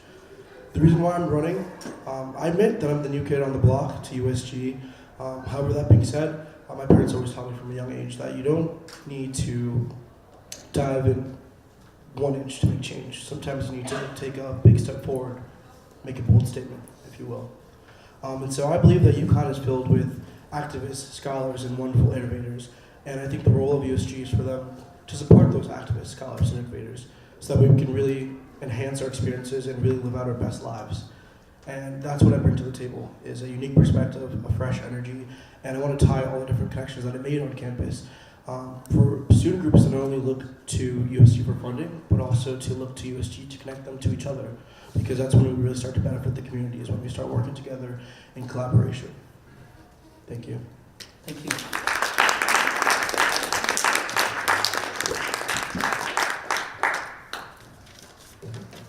All right. Hi, everyone. Thank you guys for staying for the secondary debate. I know it's late, wow, very late to be talking about student politics on Monday night. But first of all, I'd like to thank Chief Justice Nandam Tumu for setting up this debate. He's actually, many of you guys don't know, taken over the whole role of the EOC. It is incredible work he's doing. We cannot thank you enough. I'd also like to give a big shout out to my USG squad. You guys really make USG so worthwhile, and that is why I come every week, and that's why I love it. Specifically, my campaign manager, Ethan Wursler. He's the best. I couldn't do this without him. And also Nisli Fernando, who I don't think is here, but you guys all deserve to meet this woman. She is one of the best people I've ever met, and I hope you do. So let's get into it. Why did I declare my candidacy for VP, aside from Dylan nagging me to be his VP? I chose it because I'll be honest with you, I was kind of sick of hearing the issues that I heard on a daily basis from people. A lot of people are always complaining about the bus lines or excess tickets given out by parking services, or really you name the issue, you'll hear about it on a daily basis. People will be upset, people will be asking for answers, and no one's really there to give it to them. I want to change that. Dylan wants to change that. We are going to change that. One of the biggest things is that students will talk about these issues together, which is great. They'll post and buy or sell. Administrators do look in that. That is important. So it is getting seen. But then all of a sudden we start to adapt. We can become complacent. We're busy. We go to class. We have jobs. We do a lot of things. I get that. I understand it. But I'm not satisfied with that, and I don't think students deserve that, because a lot of us paid north of $60,000 to attend this university, and I believe we should be satisfied. I don't think it's enough for us to just complain and then become complacent and then just kind of roll with the tide of what administration tells us to do.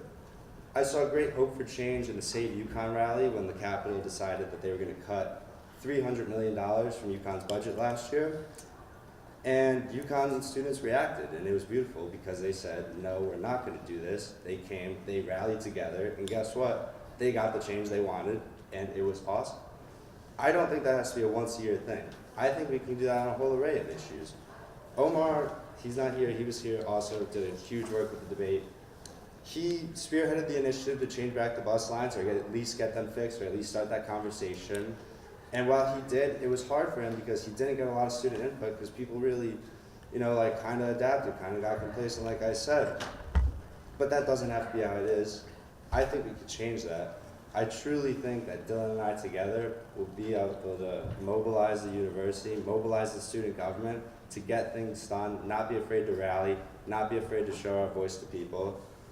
So I hope we can count on your support come March. Thank you. Thank you.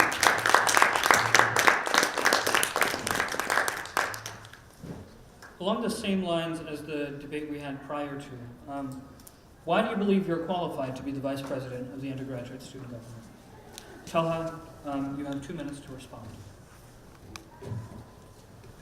Well, first things first, I served as the Chief Financial Officer of a Tier 2 organization, so I understand how to operate an organization. Furthermore, I've dealt with USG as a student, as someone who really sees USG as a funding system. So I understand the problems that many students face. Furthermore, during my time on this campaign, I have went around, met with student leaders of many organizations. I have met with different cultural centers, different people, and really have their stories and experience that they faced when dealing with the university and with their student government. I'm experienced not because I spent my time in USG, but because I took the time and effort to go around this campus and learn how people think about USG, learn their issues and the concerns, and as Vice President, I will work with Fabio to make sure that USG serves all 20,000 students on this campus.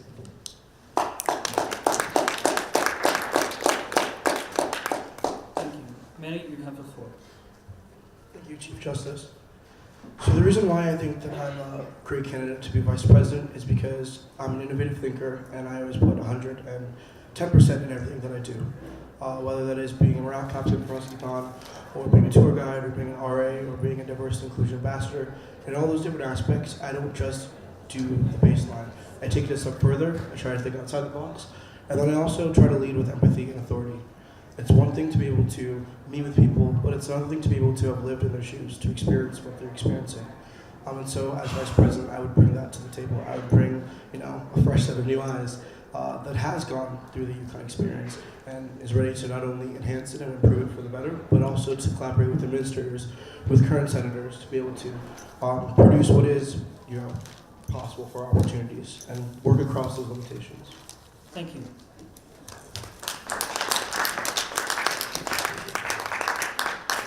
Matt, you have the floor for 2 minutes. Thank you. Great question. So let me give you a quick background on myself. My second semester freshman year, I joined the Student Development Committee. I loved it. I met a lot of people. We did the Let Them Eat Cake initiative in the Culture Center open house. This year, I changed it up a little bit. I joined External Affairs, where I was named the Vice Chair of State Affairs. And that's where I really learned the ropes within USG. It might have been because it was my second year. It might have been with Damon's help. It might have been with Dylan's help. It could have been an array of things, but I truly felt like this year I began to learn what USG actually meant.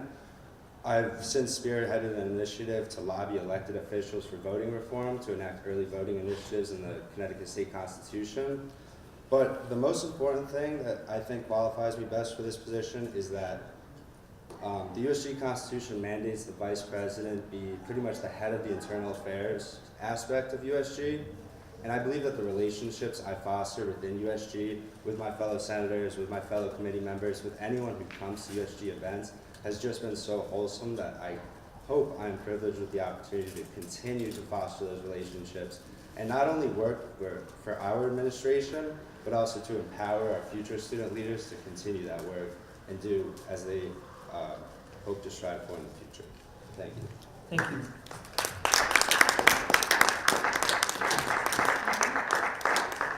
Talha, you have a minute to respond. So I'm an outsider as well. I haven't been part of USG. But even with that, I have taken a lot of work as a chief financial officer of a tier 2 organization. I understand how to deal with internal affairs. I know how to understand to deal with the funding system, and I know how to understand how to deal with the staff. As a student who has been affected by USG policies, who deals with USG policies, who has met with students that work with USG, I know how to do what needs to be done in order to make USG an organization for everyone and operate more efficiently and more smoothly and make sure everyone has the best time they can have at this university. Thank you.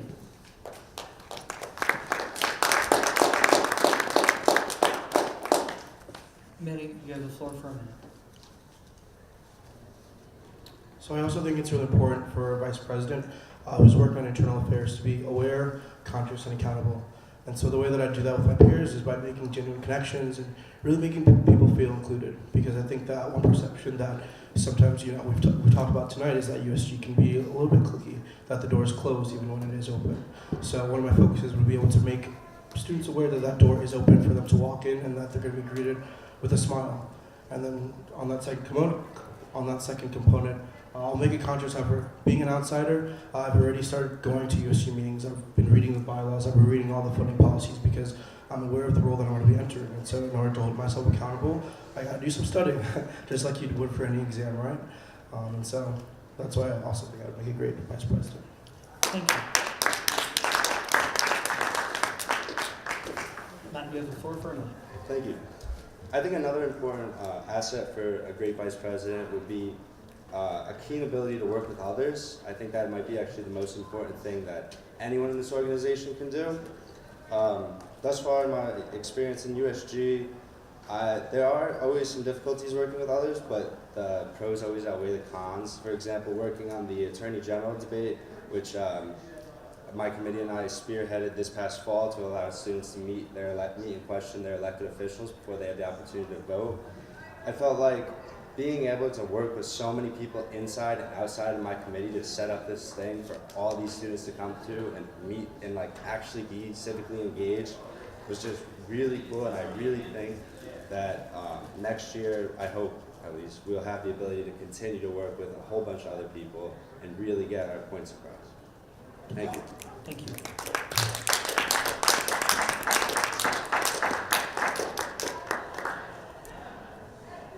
The next question we have is, what do you see as the role of the Vice President in USG? Tala, you have the floor for 2 minutes. Firstly and foremost, my role as Vice President is to support the common vision that the President, Fabio Saccomanno, and I share. And as the de facto Chief Operating Officer of USG, my duty will be to make sure that the bureaucracy of USG works with our ideas. I will work tirelessly, hiring staff and working with the staff to make sure that my ideas and innovation and ideals that Fabio and I are working with are implemented in our USG and in the university. Furthermore, I will make it tirelessly that every decision that I make, every decision that we make, has one common goal: to put the UConn students first, because that is where we must work together in order to achieve a more open and inclusive USG. Thank you. Benny, you have the floor for 2 minutes. So one of Priyanka and I's initiatives is to broaden the diversity and scope of USG internally. And so what that looks like is not just having senators of different races, but that come from all backgrounds, whether that be first generation, the LGBT community, and so forth. And then the next step is inspiring all those different individuals to then go back to their constituencies and not only make a change, but also be relatable to their constituencies. So as a senator, or rather, when I was a member of North Campus, for example, I had no idea who one of my senators were. I didn't know what they did on a daily basis, and I never really felt that I could reach out to them in that, so to speak. And so that's something that we would work on if I was elected vice president, is be able to trade, whether that be through a workshop or facilitation or presentation, or senators, both the ones that are incoming and the current ones, to be able to go back to their constituencies and really be able to represent them and relate to them. And that just goes back to being transparency, yes, but then also just being inclusive. Thank you.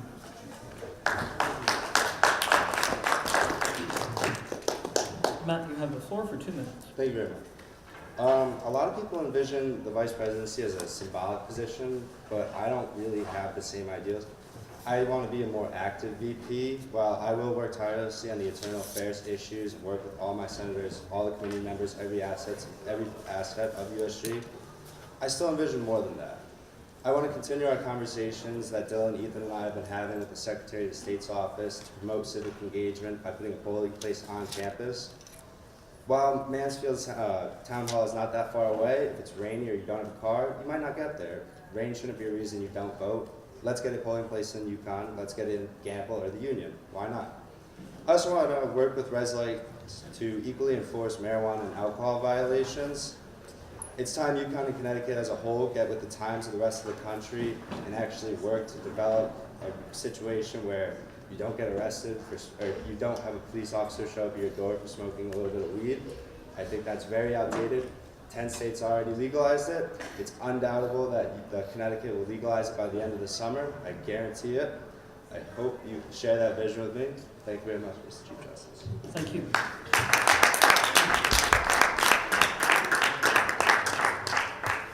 Taha, you have 1 minute to respond. So a policy my running mate Fabio talked about is the fact that we're going to redo the funding system in order to make it more efficient and ultimately get rid of the 6 weeks deadline and make shorter. As the Chief Operating Officer, Vice President of USG, I have the ability to hire the staff. I will be using our overflow budget to hire more funding staff so that we can process funding requests quicker and make sure that we can get them back to students quicker. I will make sure that using my abilities and powers, that we will be able to provide better service to our students, and ideally, in terms of funding staff and the funding policies, we will make funding easier and quicker for everyone to achieve. Thank you. Manny, you have the floor for 1 minute. So the role of a vice president should also entail that we're able to look at both local and national initiatives and make sure that they align, and then also address our limitations. So it's difficult to make certain promises that may not always be able to implement it right away. And so as vice president, I would be able to take that into consideration to work with the different legislative offices, work with the different ministers to be able to make sure that the things that Priyanka and I want to get done do get done in either a reasonable time or a reasonable fashion. Thank you. Matt, you have the floor for 1 minute. Thank you. I totally agree with Manny that USG should jump on the bandwagon with state and federal initiatives. One of my biggest ones so far has been early voting. USG Senate just passed a piece of legislation that I authored calling for the state of Connecticut to allow early voting. We're not done there. A lot of times legislation just gets passed and dies. I don't think that's good enough. Only last week on Friday, External Affairs and I had a lobbying workshop where for one of the first times since I've been in the organization, we actually contacted our state legislators, we talked to them, we fostered that relationship, and we are going to continue lobbying until we get what we want. Thank you.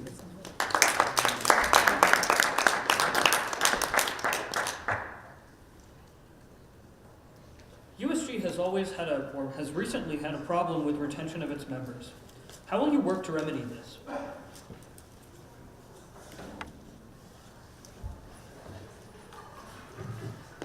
So a point that was, adding on to this question, a point that was brought is that 40% of the current available seats are not being ran for. The only contested election is this one. I think, firstly, we have to make sure that anything USG does is directly told to the students. They need to know what we do so they can get involved in what we do. I personally am running for vice president after learning about the funding policies, which I didn't even know were a thing until the comptroller proposed them. So, firstly, we'll be, in order to keep retention, in order to even increase the size of USG and the Senate, we will be focusing on telling listservs and contacting all constituents on this campus and making sure everyone understands what we do. And if they have concerns, there's two things they can do.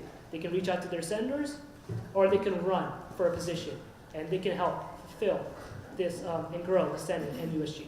Thank you.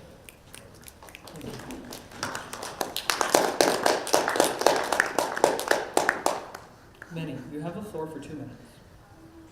So when it comes to remedying retention, it's about making sure that members are not only having a great experience, but also getting proper support and education. And so for Priyanka and I think one of our initiatives is rebranding USG, not just on that social media platform, but also just making it something exciting, giving students a reason that they want to run for these positions and how they can get involved, and then translating that to the scope of how they can make change on UConn's campus. And so I think that's what a big part of our campaign is, that we're going to be bringing on a lot of new people, we're going to bring on a lot of new faces, and we're going to make sure that those students are not only keeping up morale within USG, but then also within the community. So that way when they leave, there's other people that are ready and eager to fill their spots. Thank you.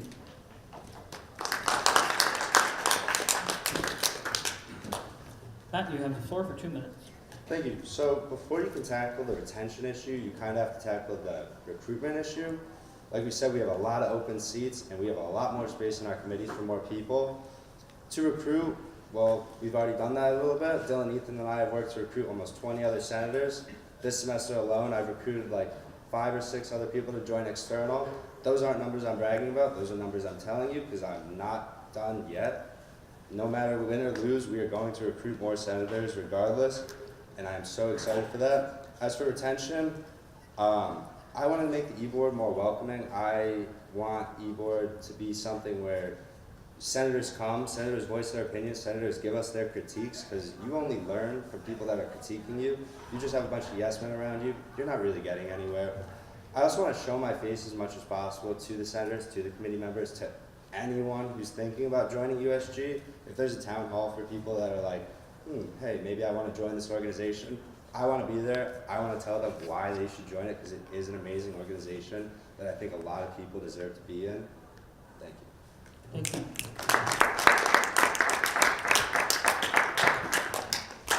Talha, you have 1 minute to respond. So I agree with the fact that social media, increasing our presence on social media is a great idea. But I want to elaborate on this to actually help increase and recruit more members. I think firstly, we should be notifying all student leaders of what's going on within USG. One of the ways I'm getting involved in USG is the fact that I learned about the funding policies. I know that many students of this campus are very adamant and very passionate about the funding policies and how that affects their life. By telling them what we do, it will help them get involved in what we do. Secondly, that I will focus on holding town halls, monthly town halls, and I think that's a great idea to actually tell all the students what we're doing in a more professional setting, and they have the ability to now question us and hold us accountable, because accountability with your exec board and involvement with your executive branch is a great idea to ultimately have more attention and more debate, and that will lead to more recruitment. Thank you. Thank you. Manny, you have the floor for 1 minute. Yeah, so I agree that retention and recruitment definitely also come with marketing initiatives as well.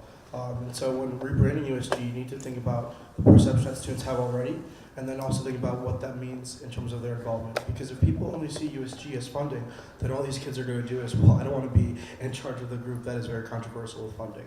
And so that's why, if elected president or vice president, Priyanka and I are going to be working hard to make sure that we showcase and illustrate all the different and neat things that USG does and how students can get involved. And then going back with that recruitment, making students know and be aware that there are people that believe in them and their ideas, and the fact that they are going to bring something unique and different to the table that we may not even be able to consider right away, just because we may not have lived that experience. Thank you. Matt, you have 1 minute to respond. Thank you. So as far as rebranding, I totally agree. I think it's something that we totally are working on, but I think it's already in place. It is being worked on as we speak. Up till this year, we only had a PR director, who was Omar. Did a great job, can't say anything negative about Omar. He worked tirelessly for this organization, but he recognized that we needed more. The rest of the organization recognized we needed more. So only recently, we started with a PR team, and it's now a committee spearheaded by one of my good friends, Nisli, along with Omar and a bunch of other great representatives. So that that rebranding is already happening, and that is the visibility that will lead to retention and recruitment. Thank you. Thank you.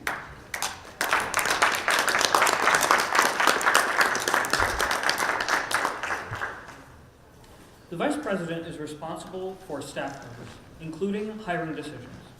What is your experience managing staff? And hiring staff, for that matter? Talha, you have 2 minutes to respond.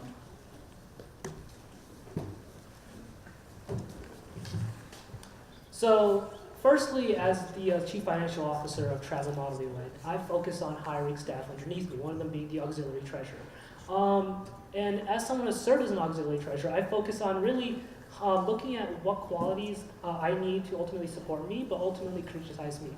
In terms of hiring staff outside of this organization, I have actually hired a lot of staff within administration and funding systems. I have worked with a lot of nonprofits in the past and ultimately hired a lot of staff to ultimately support the administration. Thirdly, I've also focused as a sports director and also hired coaching staff and have the ability to ultimately make one goal. The staff that I hire has to help support our vision. We need a job, and we need the job done right. Fabio and I want to make USG serve the 20,000 UConn students. We want to find real solutions to real problems. We want to vet our staff that will ultimately support our ideas, but work tirelessly to make sure what we implement is done. And one of the big places I'm going to focus on is funding. We're going to increase more staff so that we can cut down the funding 6 weeks deadline, make the funding system more efficient, because that is what we need done and something that affects many students. My experience hiring staff is really working within different organizations, different blocks, and working with other people to ultimately reach a common goal. Thank you. Thank you. Manny, you have 2 minutes. Do you mind repeating the question, Chief Justice? Yes. The Vice President is responsible for staff members, including hiring decisions. What is your experience dealing with staff members and hiring decisions? All right, so I've worked for 2 student job positions on campus, being a tour guide and being an RA. In both facets, I've really made it my mission to set the tone in terms of leadership and also just the cohesive nature of the communication between them. As a tour guide, I was promoted to team captain, which is essentially where I train all the new tour guides and inform them about things that are going on at UConn so that way they can give proper tours. And then once I was hired in Husky Village, my biggest goal was setting the tone that Husky Village isn't as cliquey as other residential advisors and assistants would think. And so I did a great job with that. We ended up actually winning one of the most prestigious awards in terms of our staff.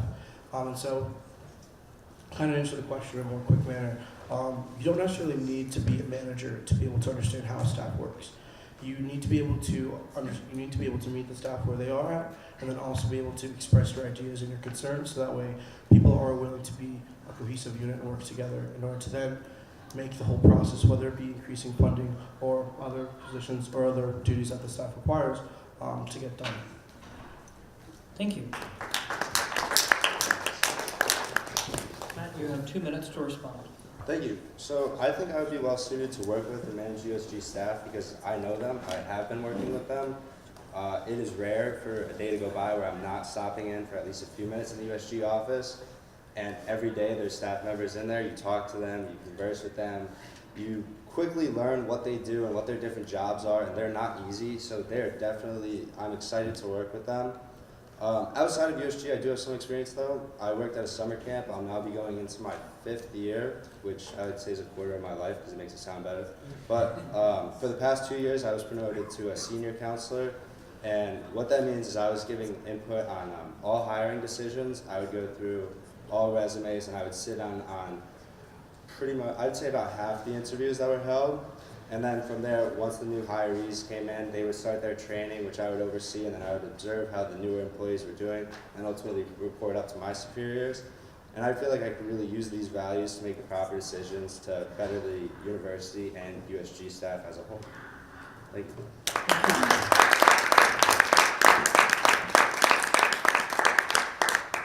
Talha, you have 1 minute to respond.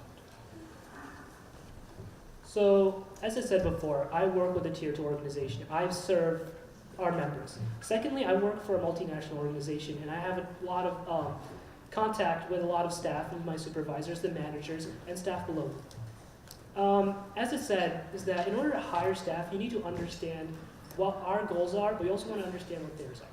We want to hire staff that can support our ideas and hire staff that works at the best that they can. Secondly, I want as someone who has worked underneath management, we have to understand that while we do respect authority, we must be ready to criticize and understand and talk to them. We have to be ready for change and compromise. That is something that I'm going to be focusing on staff. I don't want a complicit staff. I want one that is ready to engage in rigorous debate and work together in order to improve the system of USG and improve USG and for everyone. Thank you. Manny, you have 1 minute to respond. So something that I have noticed about the staff that works in USG is that they are very passionate about their jobs. They are here for the students. They're here to support the USG senators and members, but they also are able to meet students halfway. And so it's about recognizing not only their job roles, but then also recognizing how we can help one another. All staff, whether paid or unpaid, we're working together for one goal, and that's for the student body to enhance their experiences and to really make sure that we're setting a clear tone of climate and environment and within our roles and jurisdictions. Thank you. Matt, you have 1 minute to respond. Thank you. I want a staff that will not be afraid to criticize me. I'm a student. I attend a university, and I envy the fact that I'm going to be a lifelong learner. And as I said before, the only way you can really learn, especially from your mistakes, is to be learning from them. Have people tell you where you went wrong, or at least point out, hey, like maybe I think this could have gone better. I do not want a staff that will think like if they question something I do, they will get fired. That would never happen. I want to work with them more than I want to manage them. Thank you. Thank you.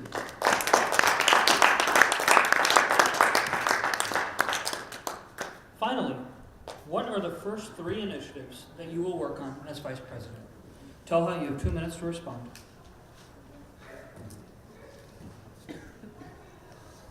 So, first, as Vice President, as the Chief Operating Officer, as someone who hires staff, my first initiative myself will be to hire more funding staff in order to evaluate and reevaluate how the funding system works. We have to recognize, as someone who has went around, met with many student organizations, we have to realize that the funding system is not efficient and it leaves a lot to be desired.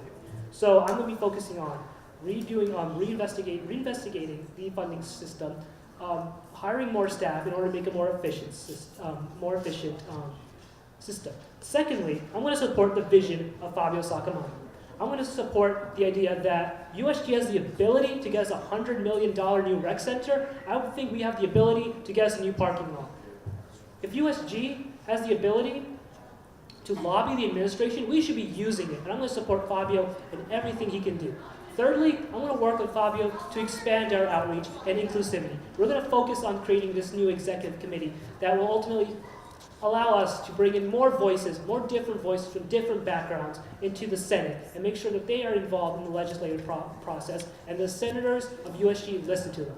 The 3 initiatives, in summary: funding system, support the president, and make sure USG is more inclusive to everyone on this campus. Thank you. Manny, you have 2 minutes to respond.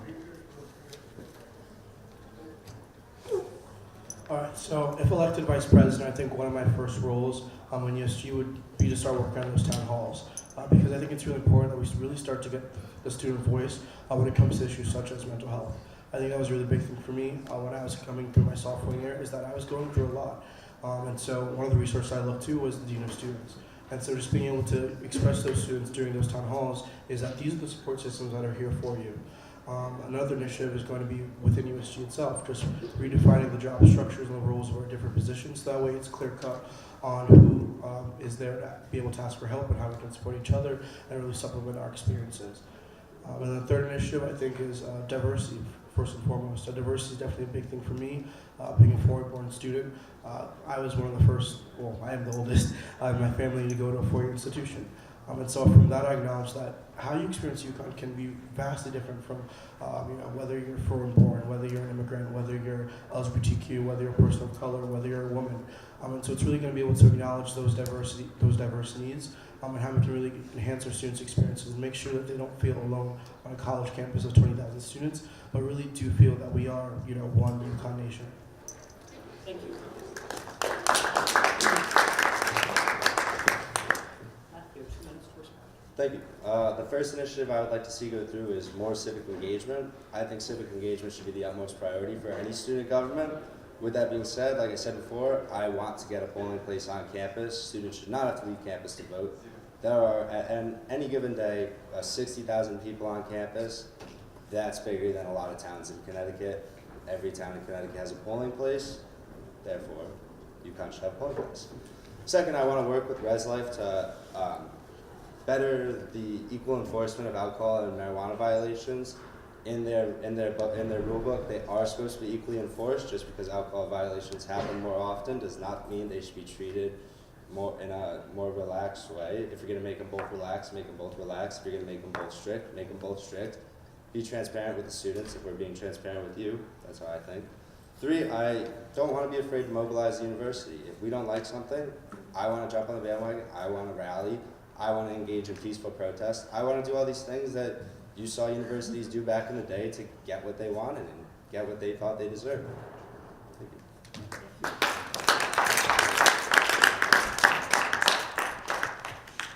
Shahid, you have 1 minute to respond.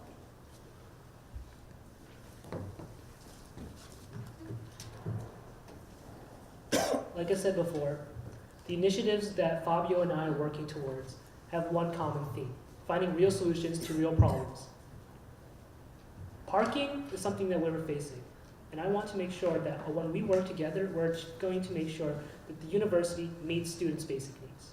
Secondly, as going around talking to all these student organizations, their main goal concern is funding. And I think as vice president, as someone who hires the staff in the funding office, I will make sure that the funding system is reevaluated and redone in order to be more efficient and is able to give more to the students. And thirdly, as diversity, as important as an issue is, we need action on that issue.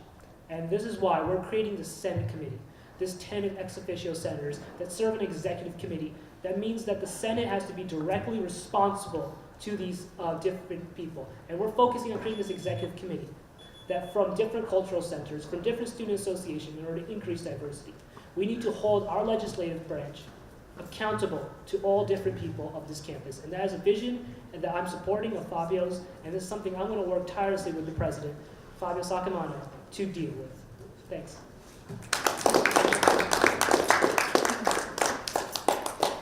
Kenny, you have 1 minute to respond. So I think parking is definitely a pertinent issue, but I think one way we definitely can talk about how to improve it is by talking with the transportation center and just seeing about the different administrators and the different powers that do enforce parking and how they enforce and how they implement that system. We can't just build a new parking lot because that means we then have to cut down trees. And if you're a really big supporter of climate change, then I don't think you want to cut down any trees. Second, I'm still not really understanding Senator Matt's position on the equal enforcement of alcohol and marijuana use on campus. As an RA, as both worked on the system and received the training, we do abide by the state laws, and so it should be that whenever in either case, as long as the student is found in the wrongful suit, then they will be reprimanded in the proper fashion. So I think just as vice president, a big thing is just going to be working on communication with all those different powers, whether it be residential life, transportation center, or even the student union and student activities in terms of how we can be very clear-cut about all the different funding policies and all the different policies that are essential to alcohol and marijuana use as well as parking. Thank you.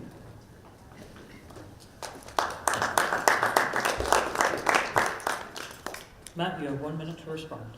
Thank you. I don't think anyone's going to tell you they're really satisfied with the parking situation, and I think a big problem with that is that we have been trying to talk with parking services for a really long time, and it's gotten us nowhere. Damon and I in External Affairs have been working to get parking services in since August now. We haven't achieved success once. I think you have to go beyond just asking for things. As Dylan talked about before, I think you have to start demanding at some point. I think you have to hold people accountable. I think you have to make people do their jobs. I also think that Dylan and my initiatives will be very successful because we don't agree all the time. In fact, we disagree a lot of the time, which is why I think we make good running mates. What this means is we'll have to work together to take the best parts of our initiatives and the best parts of our opinions and compromise, which is the epitome of government, and combine them to make the best initiatives work. Thank you. Thank you. We now have time for questions from the audience.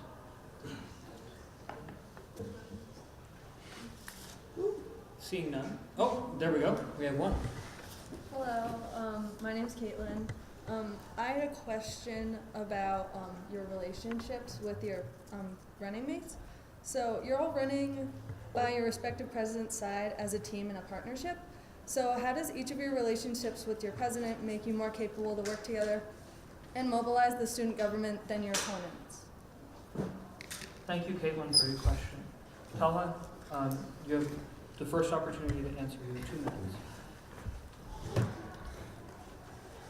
So I'm the treasurer of Travel Mali Win. The president of Travel Mali Win is actually Fabio Sacamano himself. So I deal and work with him on a daily basis. My relationship with Fabio is a very good one. It's one that we understand what each other's problems are going through, but we also understand how to propose solutions. We have a common goal. We understand what we need to get done, but we have different ways to approach it. And this is where I think our abilities and our time together as officers of Travel Mali Win comes. We are able to talk with each other, able to discuss with each other to find solutions. Just with Travel Mali Win, we had lengthy phone calls debating which airfare to take, which conference to go to, how much to pay, how much to charge. I disagree with one thing, Fabio says a different. At the end of the day, we're able to compromise, we're able to work together, because what we do isn't for ourselves, but for our members of the club. So as USG president and vice president, what we do isn't for ourselves, but for all UConn students that attend this campus.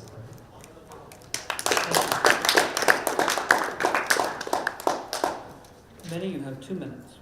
That was a great question. I think it's really important to me that Priyanka and I were friends first before we decided to run. And that's because, we can create, or rather we can draw a line between our professional lives and our personal lives. In terms of our personal lives, I can always call up Priyanka whenever I need advice or help on a matter related to my friendships or schoolwork or anything of that nature. And in the other retrospect, I'll be able to ask her about how she's doing. And if I see that something's off, I'll let her know. And then translating that back to our professional lives, that then will help me understand different positions that Priyanka's coming from. The fact that we do represent such a variety of different student groups means that we're going to be bringing different insight to the table. And sometimes we may not always be able to see eye to eye, but that's not because we're in disagreement with each other, it's just because we've had different experiences. And so we always try to find the middle ground as to, well, how do those different experiences then supplement each other? And I think that's what every vice president, President Conway should be able to do, is that you should be able to, call it and criticize one another, but not in the manner of, I want this, and I don't want this because you want this, but rather, okay, we both want these two different things, but how can we then kind of find a middle ground? How can we find something that, benefits us both, and then also benefits the student body as well? And what's going to be, what's a more long-term goal for us to think about, as opposed to the short-term things that we might consider? Thank you. Matt, you have 2 minutes to respond. Thank you again for the great question. So I met Dylan really for the first time at my first Senate last year, which was actually last Senate. And I was really anxious at that meeting because everyone knew what they were doing and everyone was talking in this weird Roberts rule that I've never done before and this really bureaucratic mess that I didn't get. But as soon as the meeting ended, Dylan came up to me. We had a conversation for probably like an hour after our 4-hour Senate, which was so kind to him. And he took me under his wing. He showed me the ropes. He told me how I could advance in this organization, get things done. And I'd be remiss to say if he did that just for me, because he's done that for plenty other people, and there's probably like 5 of them in this room right now at least, and there's dozens of them that aren't in this room right now. Dylan's a passionate activist. He is always working on some initiative, and it just honestly blows my mind how he's always working on something he cares so much about. I think we work well together, like I said before, because of how much we disagree. Because at the end of the day, we both want what's best for the university, so we're going to be forced to work together to achieve that. Thank you. Thank you. Are there any further questions from the audience? What's your, can you state your name first? Sure, Josh. Josh? Josh Yeah. Dan? Good. Okay, all right. So I know the position of USG president and vice president is vital to the success of UConn students and Tier 2 organizations alike. And I understand that a lot of powerful organizations that I've seen have crumbled and fallen from infighting and grudges depending on what policies are passed and arguments and infighting between certain groups. I see no reason why it couldn't happen to the senators as well, as great as everyone is. How do you plan as vice presidents, because you're helping out the president as well, how do you plan to stop infighting and grudges from happening so that everyone can work together as effective as possible? Talha, you have the floor first.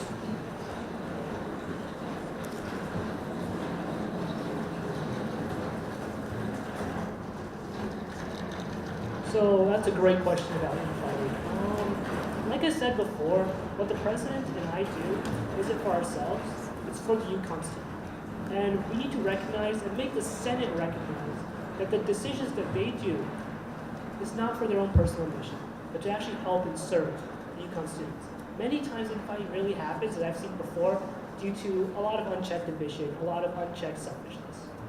And to really get that, to really quench that down is accountability. One way that we're doing this is making sure the Senate's held accountable to the diversity of this campus by creating an executive committee that can serve. Another way is the fact that we have a common goal. We understand what each other wants. We have an understanding. We also understand that in my previous experience, that talking to someone that has a different opinion can be enough to actually understand their side of the story. The best way, in my opinion, to stop infighting is accountability, understanding, and ultimately compromising to create a common goal. Because at the end of the day, what we want is for UConn to serve UConn, make USG serve all 20,000 students on this campus.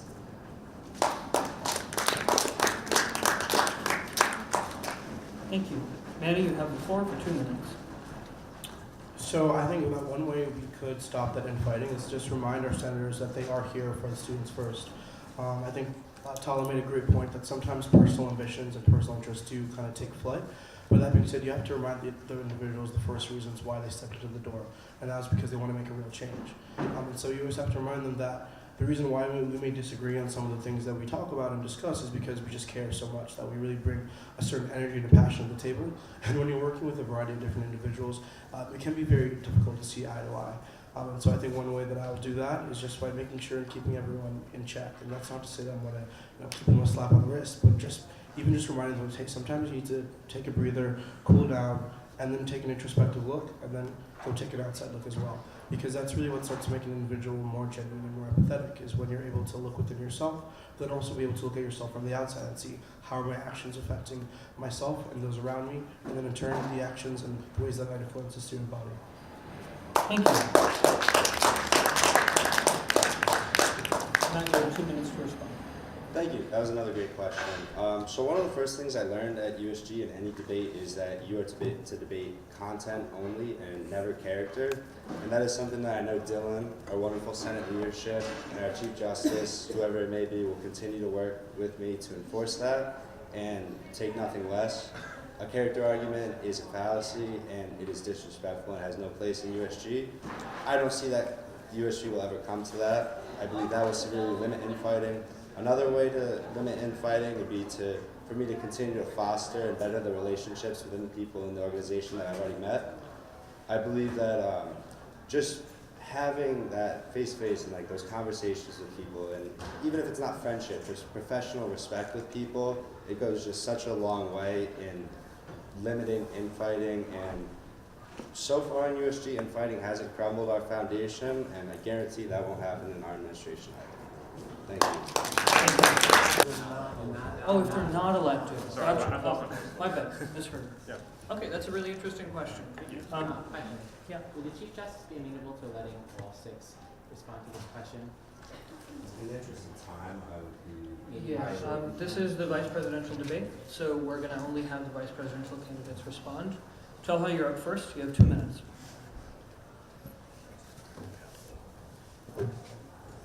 I mean, I'll make no mistake. If I'm not elected vice president, I'm going to continue to serve as the chief financial officer of Travel Model UN and focus on expanding that club's image nationally and ultimately help expand UConn's image nationally. As we said before, we're now ranked above Yale, we're ranked above Brown, we're ranked above Stanford, and we're pushing to beat out Princeton. Secondly, I will also be focusing to ultimately get more involved in USG. I'll be mulling a run. If I do not get become president, I'll start mulling a run for senator. because the legislative process is just as important as the executive. And I'll be focusing on ultimately do whatever I can to be involved in USG. Thirdly, I will be continuing to understand the policies of USG and notifying all student organizations what's going on. I've made a lot of friends and connections, and as someone who has taken the time and dedication to learn what USG does, I will use that knowledge and my time to spread that around to other people so they can hold USG accountable. Thank you. Thank you. Manny, you have the floor for 2 minutes. So one thing that I've learned from my various involvement in leadership roles is that you are never too big to lose. And so I don't really see losing, or rather not getting a ticket or an election, as a failure, but rather as just another way that I can grow and then improve. And also another way that I can find different ways to expand my visions for the school. And so if not elected, I would definitely continue my involvement in all these different groups. I would definitely take that to the legislative end as well, run for senator, to be able to give that voice. Because I think it's really important that once you start to speak about the things that matter to you, you shouldn't stop. And you shouldn't use one door closing as a reason for you to just give up, but rather for a reason for you to go on and then keep going with those initiatives. Thank you. Matt, you have 2 minutes to respond. Thank you. Another great question, Mr. Senate Leadership. So in every election, there has to be a loser. There's 3 phenomenal and well-qualified tickets together in this election. 2 of them have to lose, only 1 of them can win. That's just facts. Sadly for USG, if I lose, that won't be the end for me in USG, because my Senate term will end at the end of the year. I'll still be an external. I'll probably run for Senate again in the fall, who knows. But yeah, external will still be my home. My initiatives won't stop there. And yeah, thank you.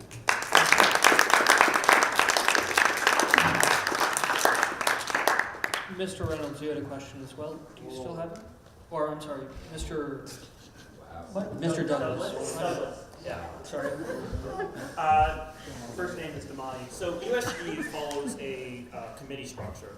4 of the 9 members of the governing board are committee chairs. So how do each of you envision working with committee chairs to accomplish the things that you're looking to do this year?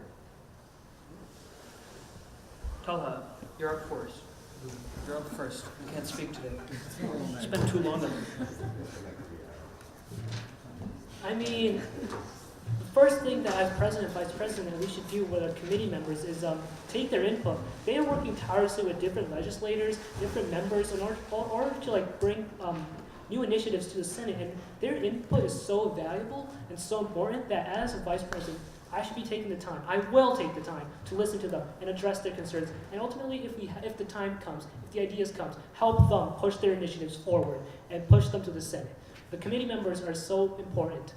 The committee chairs are so important to the executive branch. And we've been working with them to make sure that our initiatives are ultimately achieved, and also help them achieve their initiatives as well. Listening to them and working together and collaborating is exactly what we're going to do.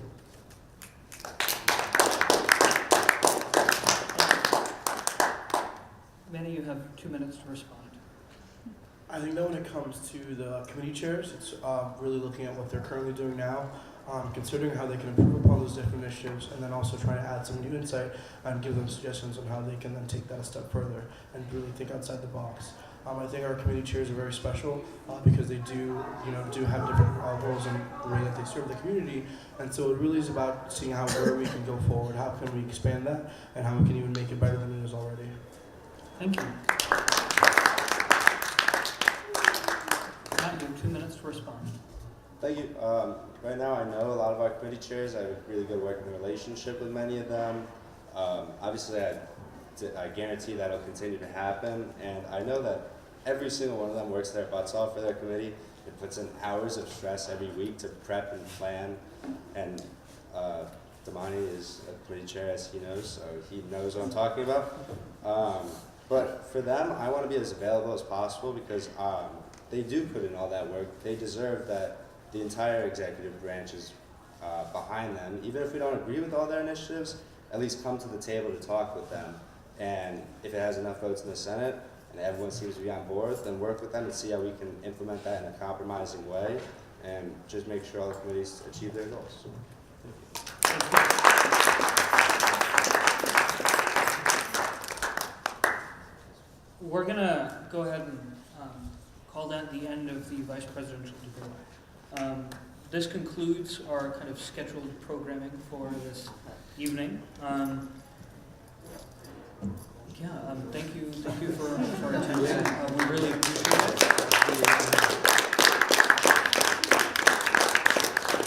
Voting opens March 5th at vote.uconn.edu. Thank you. It was great. Thank you. Good job.